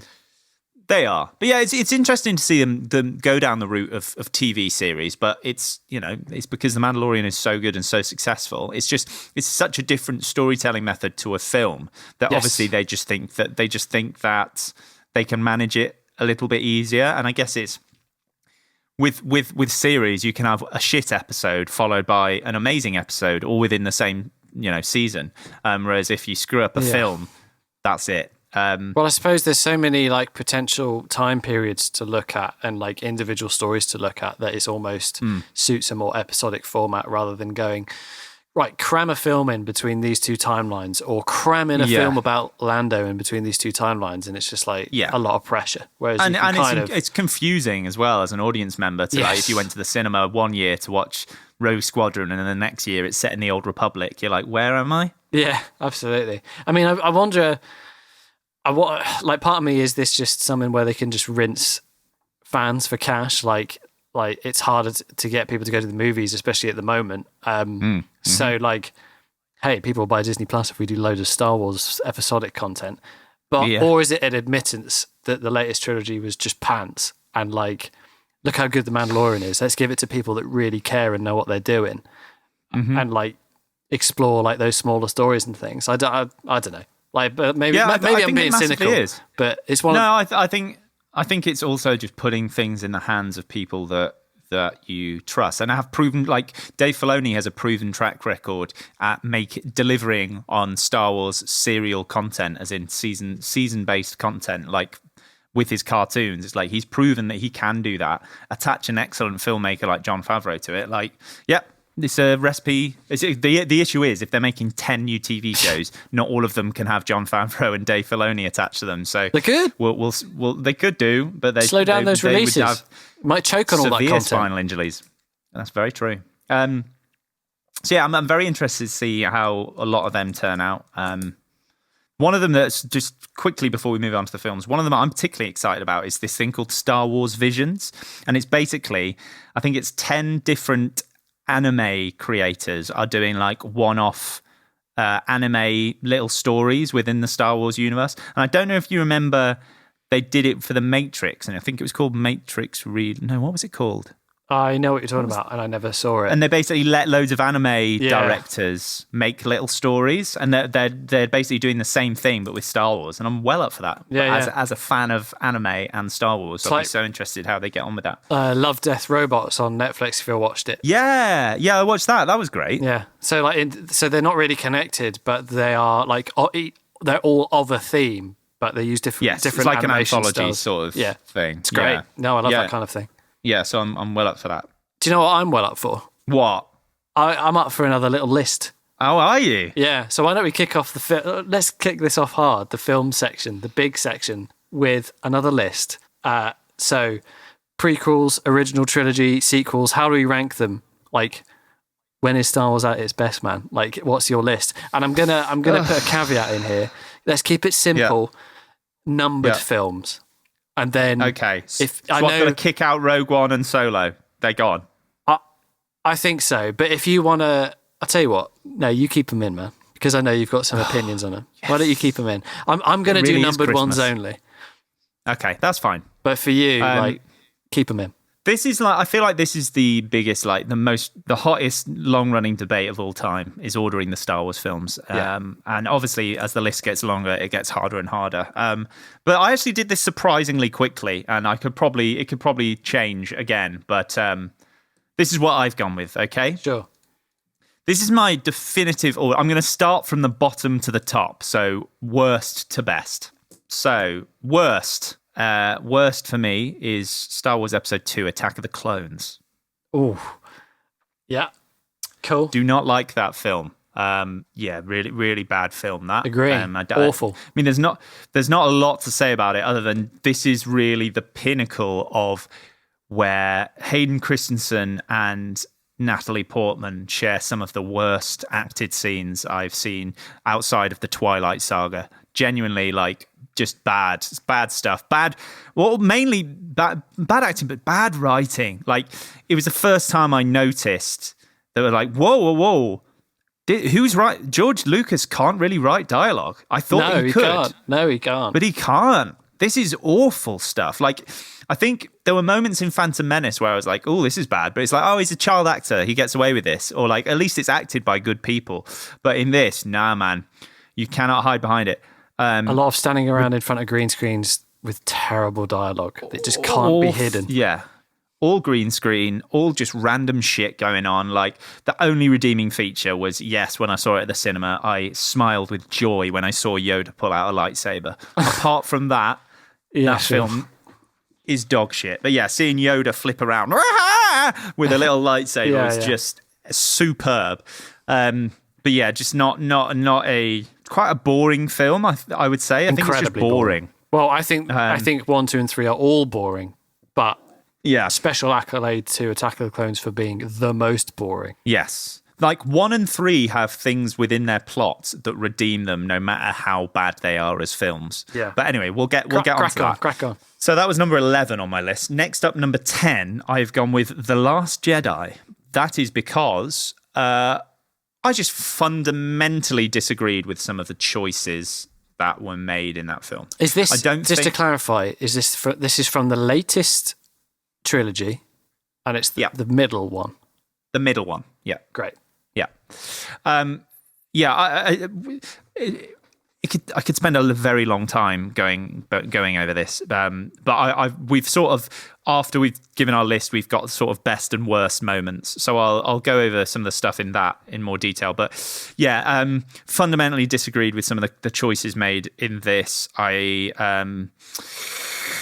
think in a lot of ways, it's a very well-made film, and I think it's a beautiful film at a lot of moments. I just really vehemently hated what they did with Luke Skywalker's character. I thought the whole Finn and can't remember her name. Damn it! Finn's side quest was totally redundant and boring. Yeah. The main plot of the film, which took pretty much 80% of the film, was dull because they are just escaping a ship, moving a little bit away from it. The other ship catches up a bit, shoots at them, moves forward a little bit. Just badly done. There are some nice moments in there. Like obviously seeing Luke on screen was awesome, really really cool, and like there were some things that they did all right, but yeah, just don't really like that film. Up next, number 9, The Phantom Menace. I've put there. Sure. There's some good stuff in there, don't get me wrong, but did a lot of things that really put me off Star Wars, really. I was just like, that's a shame. I love Star Wars, and this is shat all over it. Next up, above Phantom Menace at number 8, I've put The Rise of Skywalker, the most recently released film. Really bad film, but in terms of just stringing way too many events together in a it wasn't even that short, but way too many things happening, and way too many character choices happening very, very quickly, and just like Lando showing up out of nowhere. It's like, oh yeah, of course he's there because that's where you are right now. Just loads of things that didn't really make sense, but there was enough fan service and things that I enjoyed because I'm a Star Wars fan to redeem it. But I can totally acknowledge that if you weren't a Star Wars fan, you'd just say that was a shit film. But there are enough things of someone who is like lives and breathes for Star Wars that did just appeal to me, and that I don't think that's a great thing, but like that's not a redeeming feature. But because of those things, it made me enjoy it more than like The Last Jedi did. Yeah. And there was, it paid off on some things. Above that, I know we said we weren't going to mention it, is Solo, the film. Yeah. I think that film is underrated. I actually really enjoy this film. And I think they just do a lot of really great, fun stuff in it. And it doesn't feel like a Star Wars-y film. And a lot of that is because there aren't Jedis and the Force in it. But I think it's a really fun, like, heist film done very well. So I think if people haven't seen it, you should just give it a shot. Like, it isn't a great film, but it's a good film, and I think it's better than the ones I've just mentioned. Next up, number 6 is Revenge of the Sith, the final of the prequels. Again, greenscreen.com is where I would send that film to. It's like, atrocious for that. Again, not 2 is worse. 2 was worse. To look at. But 3 had enough satisfying and redeeming things to I actually think make it quite a good film. I don't think it's a good film, but I think I would call it good in that it paid off on everything that you wanted it to pay off on. It had its emotional moments and all that kind of thing. There was some really, like, I would boil that film down just to the fight between Anakin and Obi-Wan and be like, yeah, that did the job for me. So that would go there. Cool. 6. Number 5 for me, The Force Awakens. I came out of that film with a massive smile on my face, and I was like, I cannot wait for more Star Wars again. I was like, Star Wars is back, baby. I've had more of an opposite reaction. I know. We'll get to that. I was like, yeah, brilliant. Again, there were lots of things that I think they got wrong, and decisions I wouldn't have liked them to have made. But they basically were like, here's remember Star Wars? These are the things you liked about it. Here they are again. And I think for me, even though it's incredibly safe, there was enough stuff going on that was like tingle inducing and like, yes, yeah, oh, amazing, fun, that I really enjoyed about it. And number 4 is Rogue One. I really, really, really enjoy this film. I think it is one of the best Star Wars films, even though it doesn't have Jedi in it. And obviously the thing I love more than anything is the Force. But yeah, I just think, weirdly enough, because it's one of those things where you know exactly where it's going to end, just the journey to that point was just, I think, done really, really well. Mm-hmm. And I love the characters they introduced. I think it's like all of the cinematography in it is really, really beautiful. And I love the concept of the person who makes the Death Star, does it against his will, and he like creates this insane powerful super weapon, but the like engineer who built it, he didn't even want to do it, but he is the person that like sows the seed for it to be destroyed. I think it's just a really cool concept. Then it's the original trilogy, and I'll go quickly from 3 to 1. It goes 3, Return of the Jedi, 2, A New Hope, 1, Empire Strikes Back. Great stuff. Empire Strikes Back is an excellent film. It's a thrill ride. It's sad. It's got everything that I want and need from a Star Wars film. So that's my list. I think we'll end up talking slightly about Empire in a minute and that original trilogy, I'm sure. Yeah. So yeah, like I said, after we've just gone through this ranking, we'll get onto our sort of like best and worst bits. But give me your ranking. Let's clarify these lists. Okay, so how many were in your list? I had 11. You'll have 9. No, I've got 8. So the reason I thought we would do just the numbered films is for simplicity. Yeah. But I realise now that actually I haven't seen any of the offshoot films. I've not seen Rogue One or Solo. Yeah. And I've not seen, what is it, Episode 9? Yeah, Rise of Skywalker. Because I couldn't give less of a shit. So I have not watched them. So my list is 8. Yeah. And I'll be honest with you, after the top 3, I don't care. Star Wars is dead to me after the top 3. So right, okay, but, cool. But I have put them in order. Yeah. And here we go. So at number 8, I'll do it the same order you did it. Yeah. Episode 7, The Force Awakens. This is the moment that Star Wars died for me. I went into the cinema with a couple of friends and was like, open-minded. Episode 1, 2, and 3, not great for, the reasons we've discussed. There are redeeming features in there, actually, which we can go on to later. But The Force Awakens, after the first 10 minutes, I just went, oh no, this is going nowhere. This is so boring. This doesn't feel like Star Wars. They're just redoing the plot of A New Hope or whichever one it was. I can't even remember now. But it was just like, what has happened? Like, what has happened? Didn't like any of the new characters. Absolute charisma vacuums. Terrible, terrible film. Just playing it too safe, basically redoing a plot that had been done before. Didn't give a shit about anyone. Awful rolling robot. Can't stand it. The soul of Star Wars was just being sucked away by that bright light. It was like a tractor beam of Star Wars soul being sucked away. Okay, all right. So that was I'll bite my tongue until we get onto the next section. So that was the end of Star Wars for me. Number 7, Episode 2, Attack of the Clones. Same reasons you said. I mean, really, like, it's so boring. Just people chatting in front of green screens about nothing. The worst CGI of the 3, weirdly. None of the CGI in 1, 2, or 3 is good. It's awful. But this one just sticks out. God, it's boring. What a terrible film. At number 6, Episode 8, The Last Jedi. Interesting one for me because I watched this on a whim for something to watch because I wasn't interested at this point. Hence why I haven't seen Skywalker Bums a Ceiling Fan or whatever it's called. So, like... Jesus Christ. So, why is this one above The Force Awakens? It's because as a film, it is better constructed. Purely as a piece of editing and acted film, it is better constructed and a more entertaining watch. But that is baseline level stuff. That is film stuff. Am I entertained? Is it well made? And the answer to those two questions is just about yes. It was a better film. It's more entertaining than Attack of the Clones, which isn't hard. And it was better constructed and more interesting than The Force Awakens, which again isn't that hard. I'm the same as you. It was nice to see Skywalker on screen, but I couldn't disagree more with everything they did with Skywalker. It's a disgrace what they've done with Han Solo and Skywalker is an absolute disgrace. It's so, I don't even know what the word is. What are you trying unaffirming? To say? I don't know. It just undoes everything about those characters.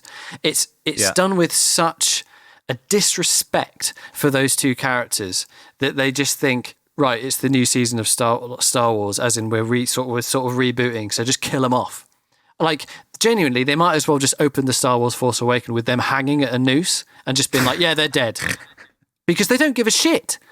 I agree about Luke. I think Han, I don't think they did much wrong with his character, and I think they killed him off because he would only do one film. Well, yeah, I agree, but I don't think it was done well. Yeah, I think it. Okay, well okay. We won't. Like, we you won't don't give debate a yet. shit when he dies, as in because I did. No, I I didn't. hugely did. I didn't, because I could see it coming a mile off, because he clearly was just waiting for his, like, the lunch break to get his hot dog and be given his check so he could F off. Like, he didn't give a crap.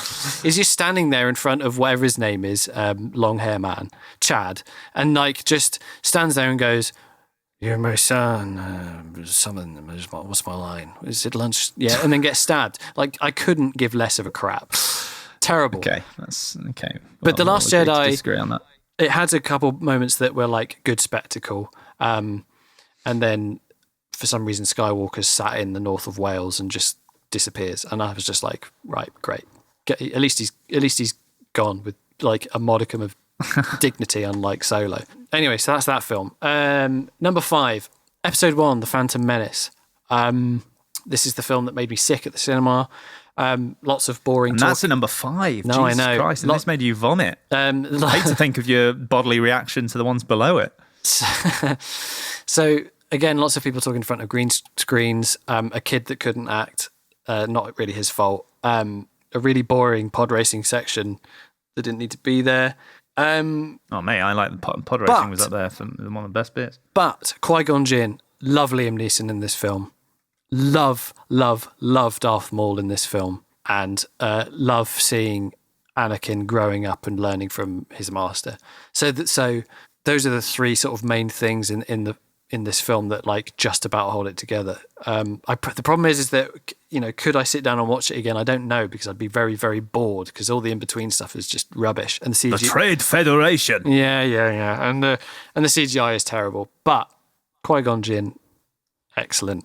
Anakin, and of course Darth Maul. So there's redeeming features in there. Not a great film, but not the worst. At number 4, Episode 3, Revenge of the Sith. Similar sort of reasons, actually. I mean, it's sort of almost not terrible. It's not good, but it's not awful. A lot of redeeming features. The interplay with Anakin and Obi-Wan is obviously great. It's got Obi-Wan arriving in front of General Grievous going, "Hello there," which is just fantastic. Hello there. So great. again, sort of redeeming features. Who could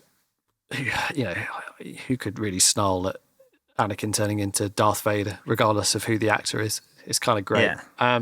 So again, Yeah, and all the Order 66 stuff, like seeing how all that played out, and like him killing younglings and shit. yeah. So there's redeeming stuff in there. But the main thing about it that's redeeming in the worst of ways is the memes that came out of it. Yeah. I don't like sand, and hello there, and Yeah. General Kenobi, and all this sort of stuff. It's kind of great. Or just like, no one expects an old withering man to do a 760 spin horizontally, like sort of thing, and all that sort of thing. Yeah. So, Unlimited power. yeah, like, he is ridiculous. But hey, it was definitely the most entertaining of that trilogy. Oh yeah. And Good then stuff happens. yeah. And then we're at the point where Star Wars is Star Wars, and it's great. And chef kiss. It's the same order as you. So at number 3, Episode 6, Return of the Jedi. At number 2, Episode 4, A New Hope. And Episode 1, Empire, which is not only just great for a Star Wars vibe, it's a good film at its core. Oh yeah, It's yeah. a great film. So Couldn't agree more with you there, mate. So it's interesting that our top 3s came out exactly the same.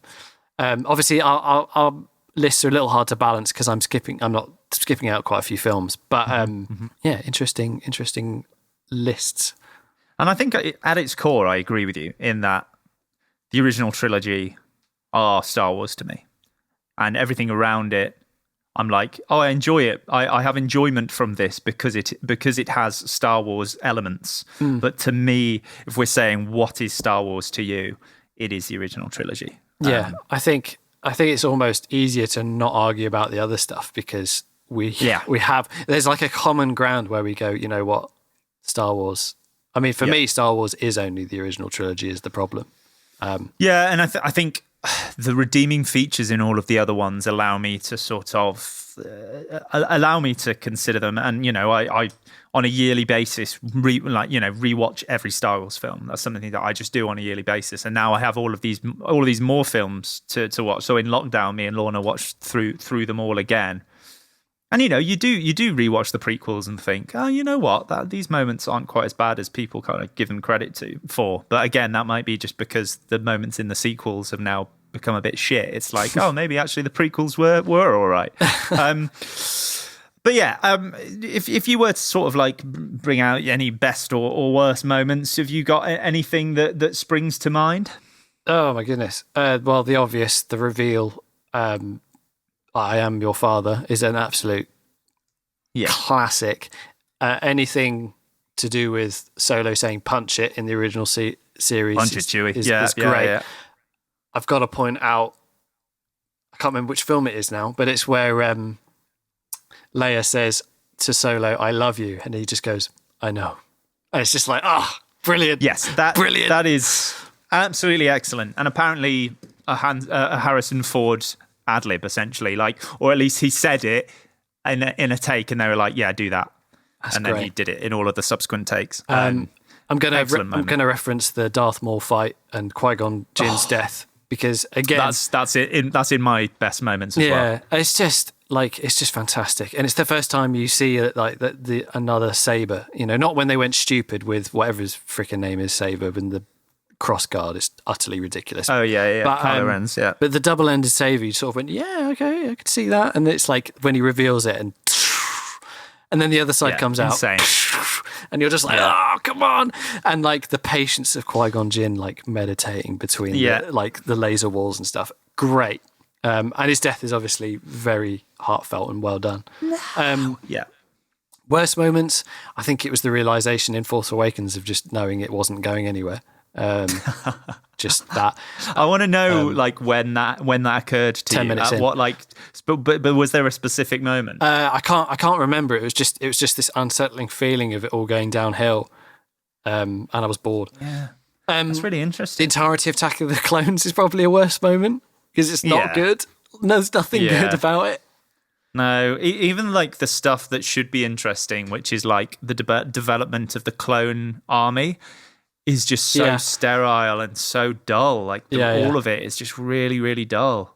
Yeah. I mean, that's probably it. I don't know. What about you? So, okay, well, I'll go through some of mine. So for me, anytime the Force theme plays generally means I have a good time. So the I'm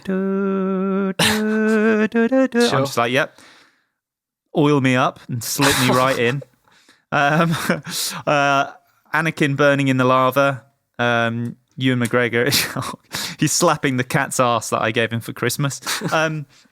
Just think Ewan McGregor is like so good and so heart-wrenching. Is like, you are like a brother to me. Like all of that stuff is just really great. And just that is just the pinnacle of those prequels. And I just think just done really well. And even and I do weirdly, I think I rate Natalie Portman as an actress, but she is bad in those films. But terrible. Apart from when Anakin is like breaking her heart, it's just all those moments that are like the payoff of those three films are just done really well. I've said, Darth Maul, particularly obviously the Duel of the Fates music is just that's like the best music outside of the original trilogy. It's like, well done, John. You've done that superbly. Nailed it. A couple of things that you're not going to like when Han Solo shouts just before he gets killed, when Kylo Ren's on that like bridge, Han Solo shouts Ben, and you realise that Kylo Ren's real name is Ben after Ben Kenobi. That for me was just like an awesome of course he's called Ben. That's a great moment. Kylo Ren, I actually really like Kylo Ren. I think he's really good bad guy. I think he's a good actor. I don't think the character works. It's too emo tortured. Who is this guy? I don't really give a shit. They sort of reference Darth Vader as his grandfather or something, and it's just like, yes. Why are you doing this? Why do you it doesn't work. We could argue about it for ages, but it doesn't work for me. But that's why I like him. I just really like that he is so confused about his heritage and that he doesn't know if he should follow in his like grandfather's footsteps. Neither or do his the parents. writers. And like, Well, no, they didn't. They made a decision you haven't even seen the last film yet, so you don't even know what happens. And yeah, the last thing is just like anytime there's like a vague sense of mystery about the Jedi, from the original trilogy onwards, like the Jedi, they don't exist, and like, or whenever there's sort of like this element of tell me about the Jedi, like, and I just get so tingly when Obi-Wan is sat there in New Hope and he's telling Luke about telling him about the Clone Walks, telling him about what the Jedi are and what they represent. That just gets me going, man. That works in the original trilogy. I got sick of that sort of irreverence for the Jedi, by film 7. Like, because it's just I didn't, but they're all dead. As far as we all know, they've all been killed off. And I think that's why I still really enjoy it. It's like, no, that's generations by at that point. And that's why I really appreciate it, because it's like anyone who's alive is still alive probably didn't witness it, apart from like people like Luke and Leia and Han. For me, like by the time we're at The Force Awakens, we don't need that sense of irreverence, because we've got that in the original trilogy. So like you've got like the Jedi were this, and it's like that sort of mystical reverence for it, and that's fine, and it works in that context. By the time you're at this film, the audience knows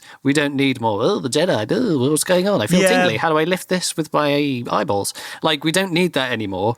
What we need is something that is something almost more covert and more like actiony, and do you know what I mean? A different way to bring it back. Like people that know about it, and come here. I know what you're feeling. You know what I mean. Not going straight back to what is this strange thing? It must be my period. No, it's not. It's the Force. We get it. Let's move on. I hear what you're saying. It's just that sort of thing needed to happen for like Rey's character progression, and I get that it's just repeating A New Hope again. But for me, more so than anything, it's coming full circle for Han Solo. How like in A New Hope, he was like that hokey old religion nobody believes in that. But seeing him like be like, no, it is true. I've seen it all. It's like for someone who has been there on that journey with him, like it just means a lot. And for me, that was just so awesome, being him like, oh shit, Han Solo's acknowledging it all, which is great. For me, worst things, midichlorians. Wish that never was a concept that existed. Forgot about that. You don't need to explain the Force. It's a religion. It's not science. Keep it mystical. Some things are better not explained. Exactly. I said most of the decisions made in the sequel trilogy. Obviously hated what they did with Luke, even though it made sense. It wasn't because of his progression in that, like, yes, that he was training Jedi, all of the Jedi got killed, so he thought I'm more of a danger to them if I'm with them. I get that makes sense, but it wasn't like the Luke that we knew and loved. It wasn't what we had seen in the original trilogy. This figure of hope, and no matter what, he will do whatever he can for everyone. The bright side. Yeah, the bright side, and like, you just got a sense that no matter what happened in the original trilogy, he would do what's right. Yeah. And the fact that Rey turns up and is like, can you train me? He's like, no, see ya. It's just like, no, that's not the Luke I know. I'm sorry, it's just not. Daisy Ridley, I just don't think is a good actress, and I don't think she was great in those films at all. No, same for the guy whose name I can't remember. I thought they were both crap. Finn, John Boyega. I think they're both crap. Yeah. Like I kind of get the feeling that John Boyega probably has acting chops, and I think he's way better than Daisy Ridley. Oh, I agree with that. I'd like to see him as something else and see what he can actually do. And it's kind of the same with the Kylo Ren bloke. Like I didn't really necessarily. I'm sorry, but having muscles and being sweaty is not acting. Do you know what I mean? And, but he did have Daisy Ridley as well. Daisy Ridley, like, is just pants. It was just like, there were just so many moments where she would say a line and you could like see her in her trailer practicing the line, and you could tell it was really like overly rehearsed, and she was really thinking about. And I don't want to be horrible because she's a human being, but I just don't think she was right for the role. Agree. And like, I came out of the first film being like, I kind of don't want to follow these two main characters, sadly. But I know there will be a payoff, because I know I'm going to see Luke, and I'm going to see these characters that I know and love. All of the Trade Federation garbage was just boring. I get that it sets up the reason why the Emperor, what he does, and I do think it's cool, his overall plan and how he makes it happen. But it's just dull to listen to. Yeah, all of that, and all of the Jedi just sitting about, not doing anything, chatting in their hall as holograms. It's the just council, like, God, stop. You're making things that I thought were cool not cool, basically. Yeah. Agree. Hey, Hayden Christensen, full stop. And then finally, Wow. I put about I have to say, I'm not coming in defense of him, but I think that's quite harsh. I thought, as in, I'm very interested to see what they do with him in a new series, because like you watch that and I can't tell whether he's good or bad because the dialogue is so awful and his character is so awful that I don't know how much of it is his fault or not. I get what you're saying, and whether it's his fault or not, the role of Anakin Skywalker in like 2 and 3, I just think it was just done. It was badly. doomed from the start, so it's difficult. I think you're right. I think you're right in that. I think a lot of it is George Lucas, and you can almost hear George Lucas off camera being like, Anakin, if you could just maybe be a little bit moodier and maybe just seem a little bit more like a moody teenager, that would be awesome. There's a really important line about the taxation prices of the yeah, exactly. If you can. Just like I just didn't get it, and it was it wasn't sadly Sorry, it wasn't done George, that well. I just want to know what this sort of platform here in the green screen, what's going? Oh, there'll just be moons and stuff. Don't worry about it. Yeah, but I don't. Moons and stuff. I'm just wondering what. It'd be useful to know what sort of atmosphere is around me. Just it's sandy. Don't worry about it. It'll be done in post. Yeah, you've got to feel sorry for those poor actors having to act. Massively feel sorry for Ewan. Do you remember when he went on the Graham Norton show and like he would say, "Oh yes, I love Star Wars. They're fantastic," and da da da da da. And then he went, and the films I did were the films I did, and you can hear everyone going, "Oh, Ewan, no." Yeah. Like you feel bad for him. It's sad, but hey, he's coming back to do this Kenobi TV series, and apparently he's like insanely excited for it. Yeah, and I can't he says wait, it's like actually. he said like it's the best. He's like he basically said it's miles better than the stuff he did. Yeah. And like the fact he even said like the fact that he's there dealing with like tactile props and scenes and stuff is just, it makes it so much better for him. I'd love to see Liam Neeson back whilst he's still with us. Oh, a Force Ghost. Yeah, that would be No, so not as a Force good, Ghost. man. Bring him back, man. Like he was great because he was. What? He's still alive? Well, he's as in like go Qui-Gon's still going? go pre episode 1 death. Yeah.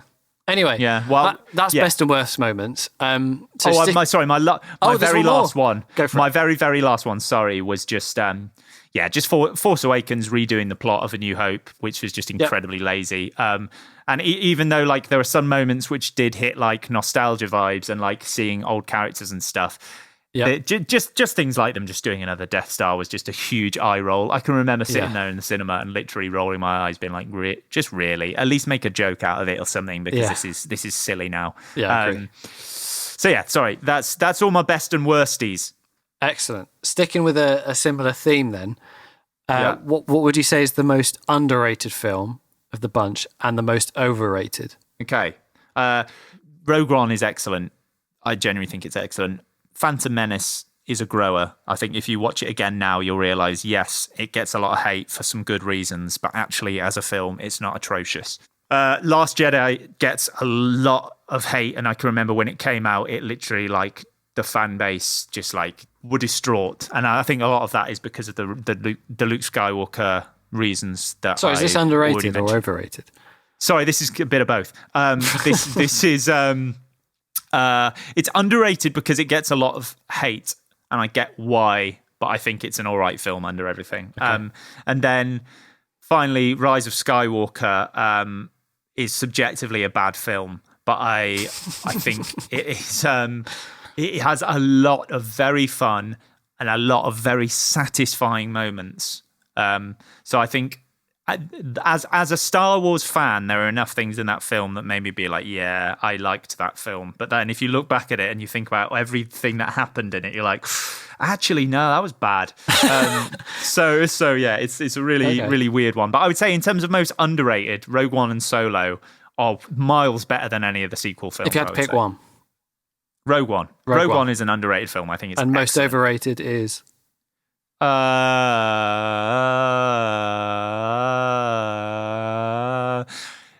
Tension.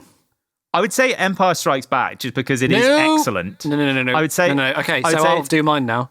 No. It's overrated because people hold it on a pedestal, whereas I don't think it's that many notches better than the other two. I think it's slightly overrated in that sense, but obviously it's excellent. Okay. I do agree with what you're saying with the Phantom Menace. The only thing I would say is I think the it's kind of ironic. I think the balance has kind of been readdressed because the new trilogy is so god awful that people have gone back and gone, oh god, we didn't have it so badly, which is half true. They are terrible films, but they are not as stupendously awful as like people remember. So I think the balance is slightly readdressed there. I'm going to go with I'll go with overrated first because I just don't think I have one in mind. To be honest, because I don't think there is one from 1, 2, and 3 that is overrated.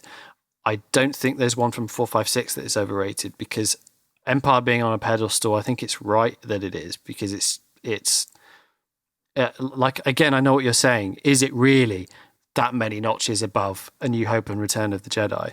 I'm not sure that it is necessarily, but I think as a film, as a piece of drama, as an edited piece of film, and all the rest of it, I think it is worlds apart from every other film. Okay, but I hear what you're saying. I don't think I have an overrated one, and the 2 other films I haven't seen yet, and the new trilogy I think is all garbage. So I couldn't care less if people think they're good or not. So underrated films, I think Return of the Jedi gets bashed a bit, and is probably a bit underrated. Yeah, I'd agree with that. And I think it's probably because of all the Jawas running around making noises and stuff. And it's all a bit... Ewoks. Ewoks, sorry. Jawas are the other things. Ewoks running around doing their noises and stuff and being a bit twee. And like, I get it. But as a romp of a movie and it having a satisfying conclusion, I think it's good. I think it gets bashed a little bit too much.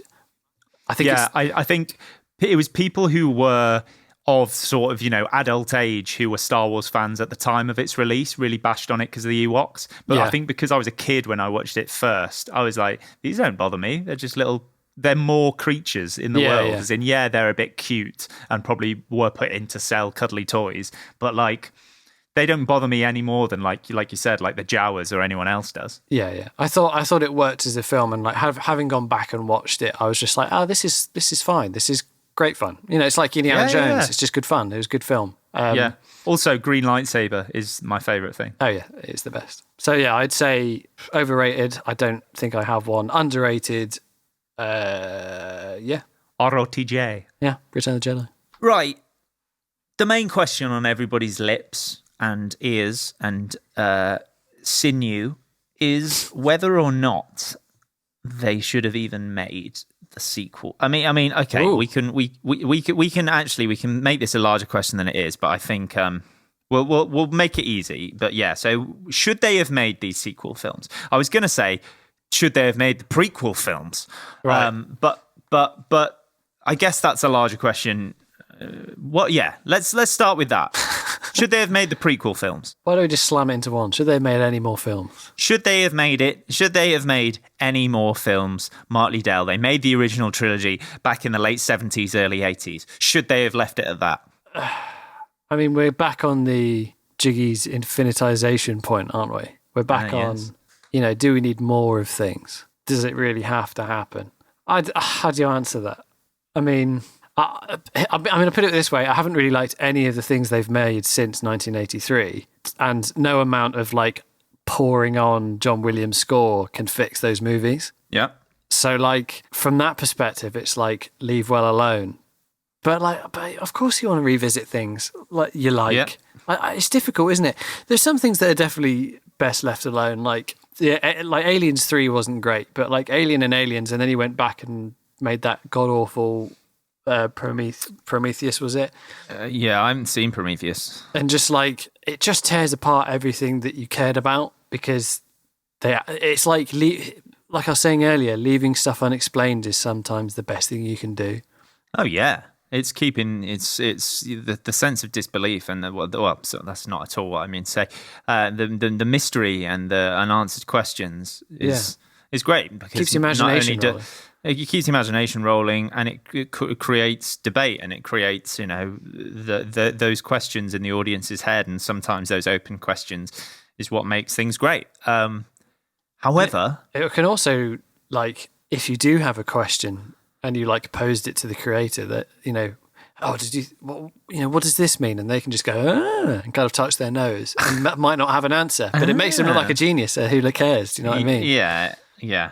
And also, because that speculation is rife about what could have happened, it means that a huge amount of the audience will never be satisfied with what you end up doing, because people start to create their own narrative in their heads. They start to think, oh, well, maybe Luke went away and he actually ended up turning to the dark side eventually, which is, things that happened in some of the books and all this sort of thing. And people start having these ideas. So it means that when one person does write what the answer to that question is, there are always going to be people who aren't satisfied. And the sad thing is that happened with every single film they made. People weren't satisfied with the choices that they made. It's an interesting question, because for me, it's like, should they have made that? I mean, not really. I didn't necessarily need more. But for like someone like yourself and your mum, like people that are really invested in it, of course, you guys are going to want more. But equally,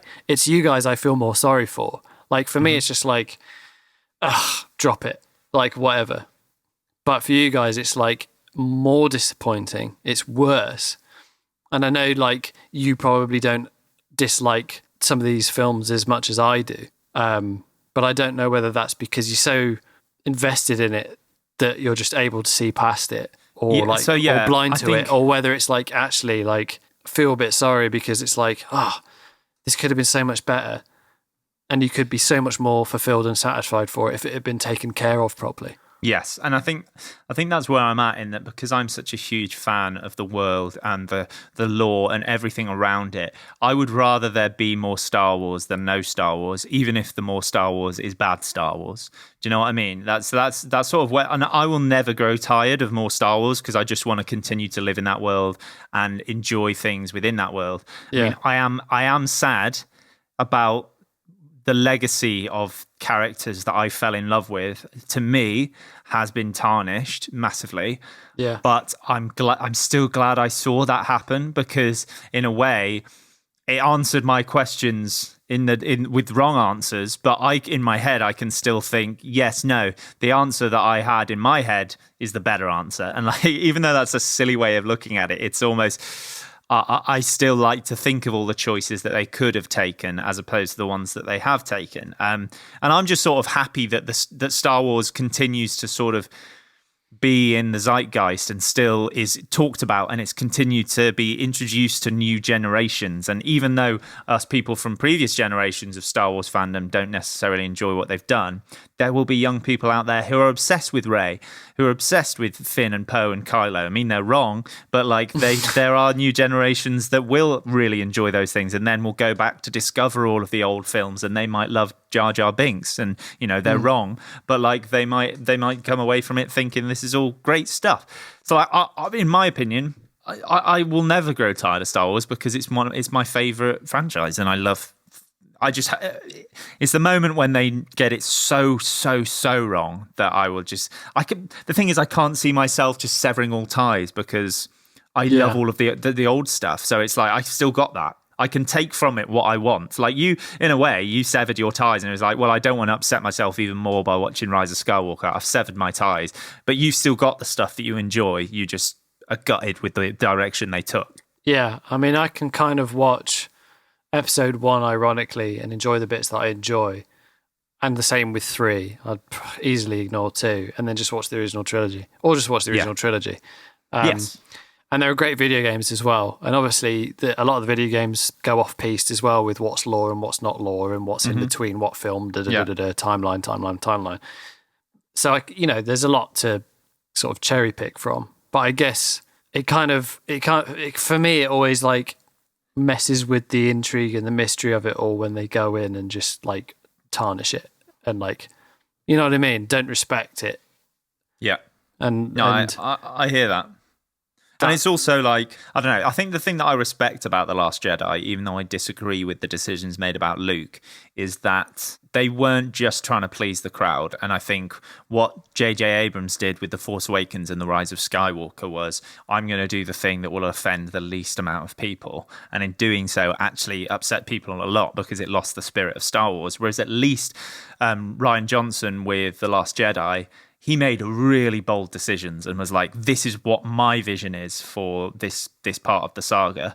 I didn't like what he did, but at least he stuck to his guns. And I think you've got to make bold decisions and take things in the direction you want to go with, because otherwise you end up doing things like copying the plot of A New Hope exactly, because that's like, well, that worked and people liked it. I wouldn't dream of having the responsibility of making these new Star Wars films, because the pressure is insane, and no matter what you do, someone will find many faults in what you do. I don't know how they could have made these films. Well, of course we could speculate, but it was always going to be a hugely massively uphill task. I mean, to first make of all, these new ones good. Don't give it to someone that has just ruined their own sci-fi creation, who has then worked on another sci-fi thing. Do you know what I mean? From a completely different world, Star Trek. Mm-hmm. Yeah. And then don't get the original creator involved. Lucas is a terrible scriptwriter, but he is the visionary behind the Star Wars universe and the ideas behind it. Yeah. So I just think the whole thing was just so terribly unwise from the get-go. Yeah. That especially being split up with different directors and stuff and just sort of cobbling it together. And by the last film, it's just like, someone's got to somehow put this all back together.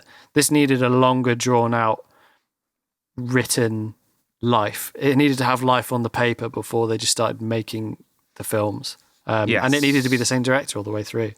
I don't know who that would be, but it needed Lucas on board. I understand buying the rights and that sort of thing, but cut a deal and have him, even if it's just out of respect. Do you know what I mean? It just the whole sort of way it was done slightly boggles the mind. So he basically said that when that deal happened, he was basically going into retirement, but he did have a treatment for what he thought should happen for those episodes 7, 8, and 9. And they just basically like, nah. That's not what we want to do. I mean, in my mind, what would have been the best option and probably would have offended the least amount of people is set it another 50 odd years later. So all of the characters that we know have already died. Maybe you get a cameo from Luke as a Force ghost at some point, but the most dangerous thing they did was make decisions with characters who we all know so well and love so much. To do anything is to really tarnish the legacy that they had. So it was just such a dangerous move, and it just did not pay off. And the sad thing is that the new characters they introduced, while I personally enjoyed Poe and I enjoyed Kylo Ren, and I sort of enjoyed moments of Finn. But Rey, I just didn't really. I enjoyed elements of her story, but I just didn't buy into her as a lead character. So that sadly, just a lot of the elements just didn't pay off. I feel like we've wandered into our final point that we're going to wrap up on. That final point is just literally, how do we feel about Star Wars right now? With all these things that you mentioned earlier that are in the works, all the new TV series and things. All the 9 films are out. Sorry, it's more films than that because of Rogue One and extra films that they did. How do we feel about Star Wars right now? We've sort of wandered onto that point. So to finish up, we have. Yeah. Well, personally, having just finished The Mandalorian season 2, I am in an incredibly good position about Star Wars. It's just I did a tweet about it. All of the people who sort of had lost all hope with Star Wars and sort of had disconnected from it. All the people that saw that second series of The Mandalorian must be feeling just well up for it all over again. And hopefully it's renewed their confidence and their sort of passion about it, because just seeing it being made by a great filmmaker and someone who is a die-hard fan of Star Wars that knows these characters inside and out and does things for the fans, but in really intelligent ways.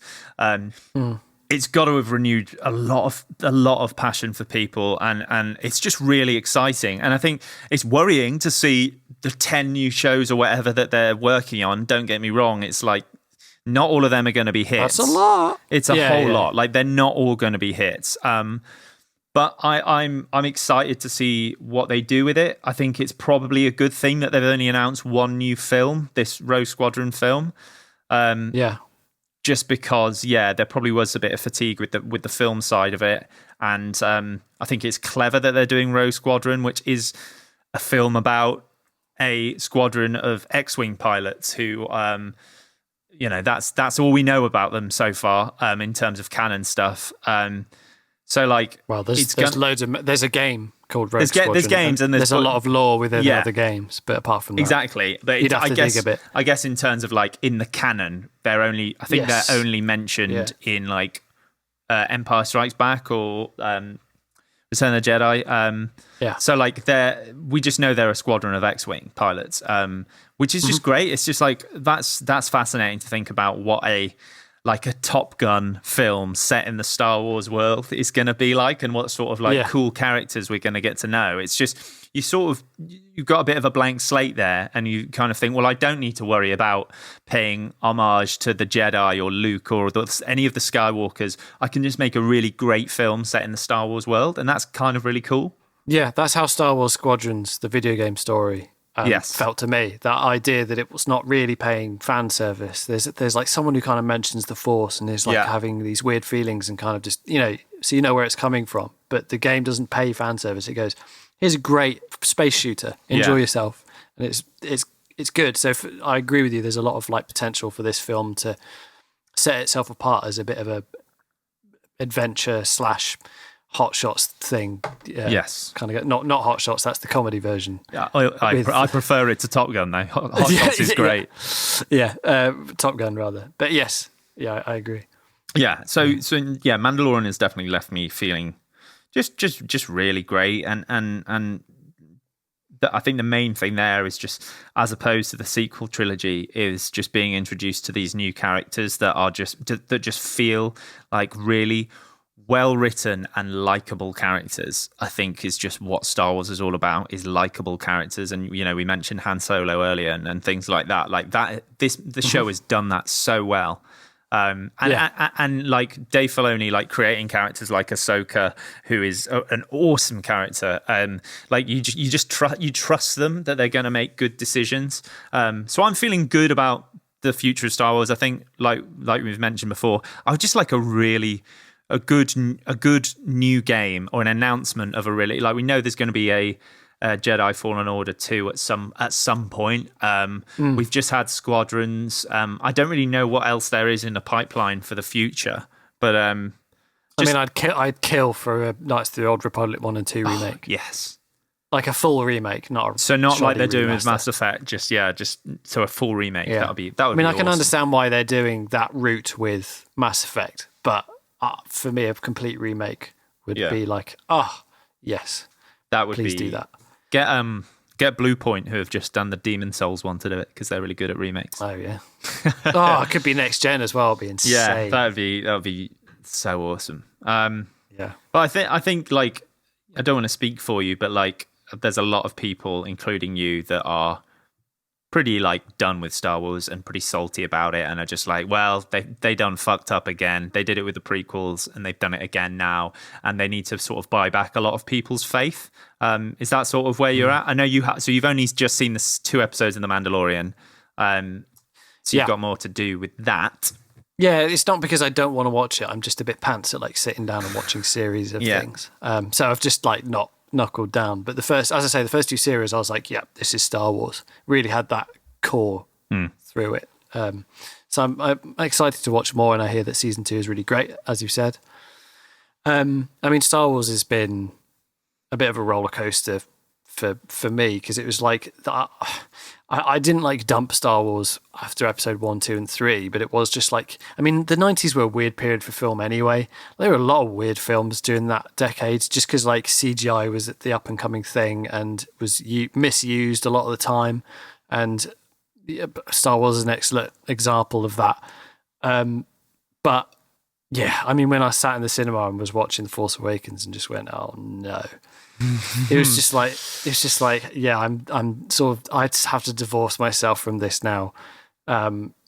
It's all about the original trilogy and what Star Wars was originally about. And of course, there are loads of great video games out there, as we've mentioned. So there's sort of nothing necessarily hugely wrong with the video game side of things. Like, I have a lot of caveats about Force Awakens. About Fallen Order.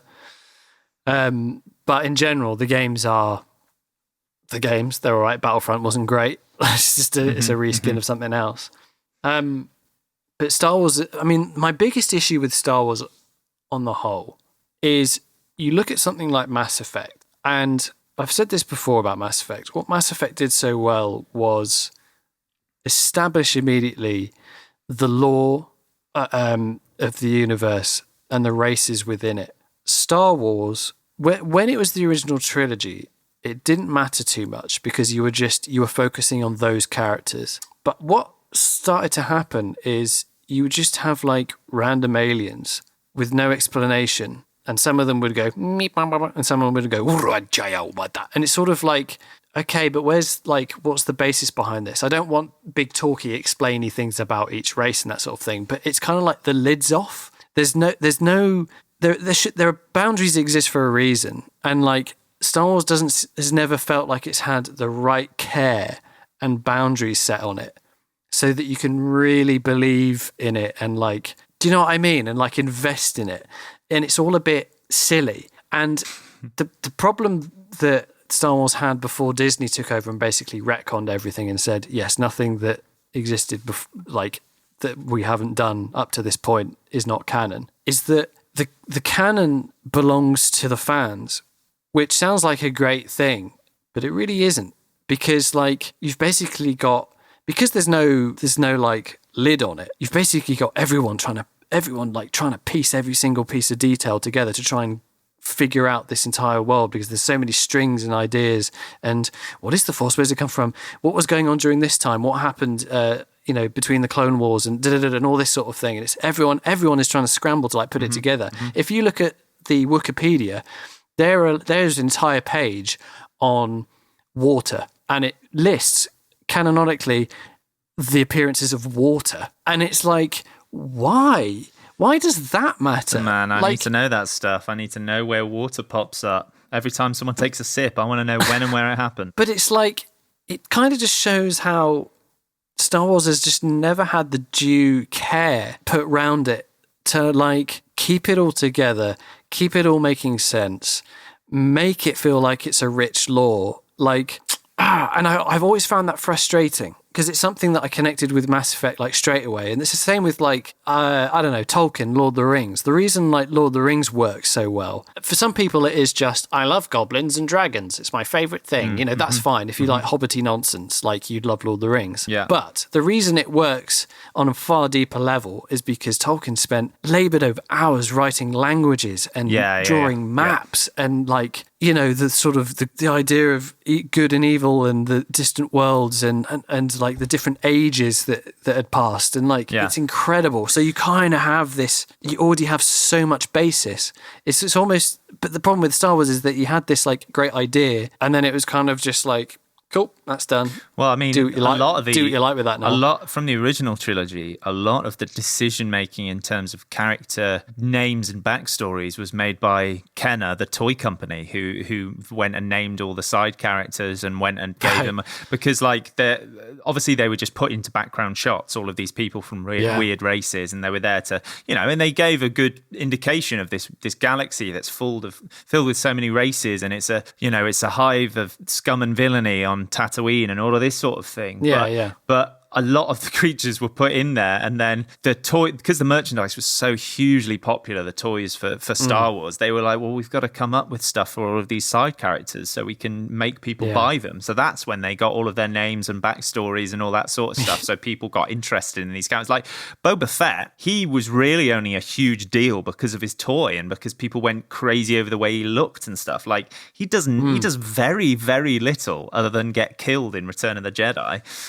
He does very little, but everyone was obsessed with him because he was this cool looking figurine, basically, that could shoot a rocket. The idea of a space bounty hunter with a jetpack is a pretty cool idea. Oh, it's a really cool idea. Yeah. But yeah, so much of it is not explained in terms of the lore, the races. Like, you're so right in the comparison to Lord of the Rings. Like J.R. Tolkien, he did so much in terms of writing, like almost like a book of the Lord of the Rings. In terms of like, the what's the word for a monster?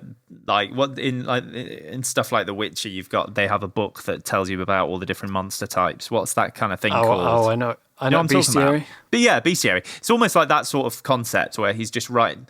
Everything is already planned out before he's even started writing the thing. He already knows the world like the back of his hand. Whereas what George Lucas did was write this great space opera, as he called it, with brilliant characters, and then a lot of it was just filling the world to make it look more realistic. And that's fine. And I said this beforehand. Is like, it is a space opera. It's a theatrical piece, and it works as its own entity. That original trilogy works because you don't necessarily need to know everything about everything that's going on.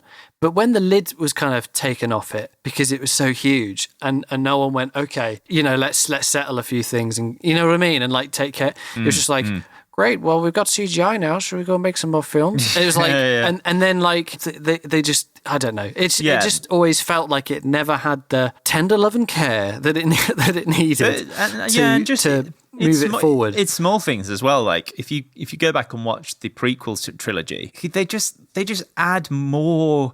Like in every one, they just add more races of aliens, as opposed to thinking, why don't we use some of the races of aliens that we've established in the original trilogy, like the Trandoshans and loads and loads of different races. There's some great races in there as well. Like, really I love great. the Twi'leks and stuff. Twi'leks are great. And like they do have some of them, like Twi'lek Jedi and like Attack of the Clones and stuff. But like thinking about, it might be Revenge. No, I think it is Attack of the Clones. Like Obi-Wan goes and meets up with some guy who owns a diner. He has a chat with him because he needs to find out about these people. There's rumors of people cloning people. He meets up with this guy who's like this guy with 6 arms, like some fat bloke who's an alien, but you've never seen a race like it before. Yeah. Then he goes off and meets the race of people who are the cloners on this planet, and they're a new race of people. It's just like you've already. They're all really they weird, look like tall, they're from Arrival or something. Yeah, really tall, wispy, floaty people. Yeah. Like, use some of the races that you've already set up as opposed to, like you said, taking the lid off and just overcomplicating it, throwing more races and more characters and, it's another new distant planet. Yeah, because once you start recognizing things, it becomes more believable because, I've seen those before. I've seen those. Yeah. Do you know what I mean? It kind of establishes it. Like, I think, was it The Force? It must have been The Force Awakens when that woman with the big, like, bug eyes, like, character came in. I was just like, oh, for God's sake, what the hell is that thing? Like, do you know what I mean? Like, yeah, I know what you mean. It's so frustrating. Yeah. It's so unbelievably frustrating. But how do I feel about Star Wars right now? It's kind of like, I don't like the new films. Yeah. I never will. Yeah. Those they're never going to win me over with those. The Mandalorian is great. I'm not a big book reader, as I said before, so it's hard to like comment on any of that sort of side stuff. But I'm excited to watch more Mandalorian because that is a huge step in the right direction. And I'm always, interested in what video games are coming out. So I would say I don't feel hugely connected with Star Wars, but I enjoy it as an entity, as an idea, as a theatrical stage in which to write upon. Yeah, I agree with that. And I think in a way you're in a good position because your hopes have been dashed massively and your sort of passion for it. So really the only way is up for you, as in like you might have lost all energy with it and you're just like, I just don't want to watch it anymore. But the good thing is that we know The Mandalorian is good, and because like we said, the only way is up. And whereas for me, every time I see a Star Wars thing, my expectations are so high. And even though I've been burnt so many times, it's a dangerous place to be in. But thank God The Mandalorian has come along and got me so happy to be a Star Wars fan again, because all hail Jon Favreau. Yes, all hail the Messiah.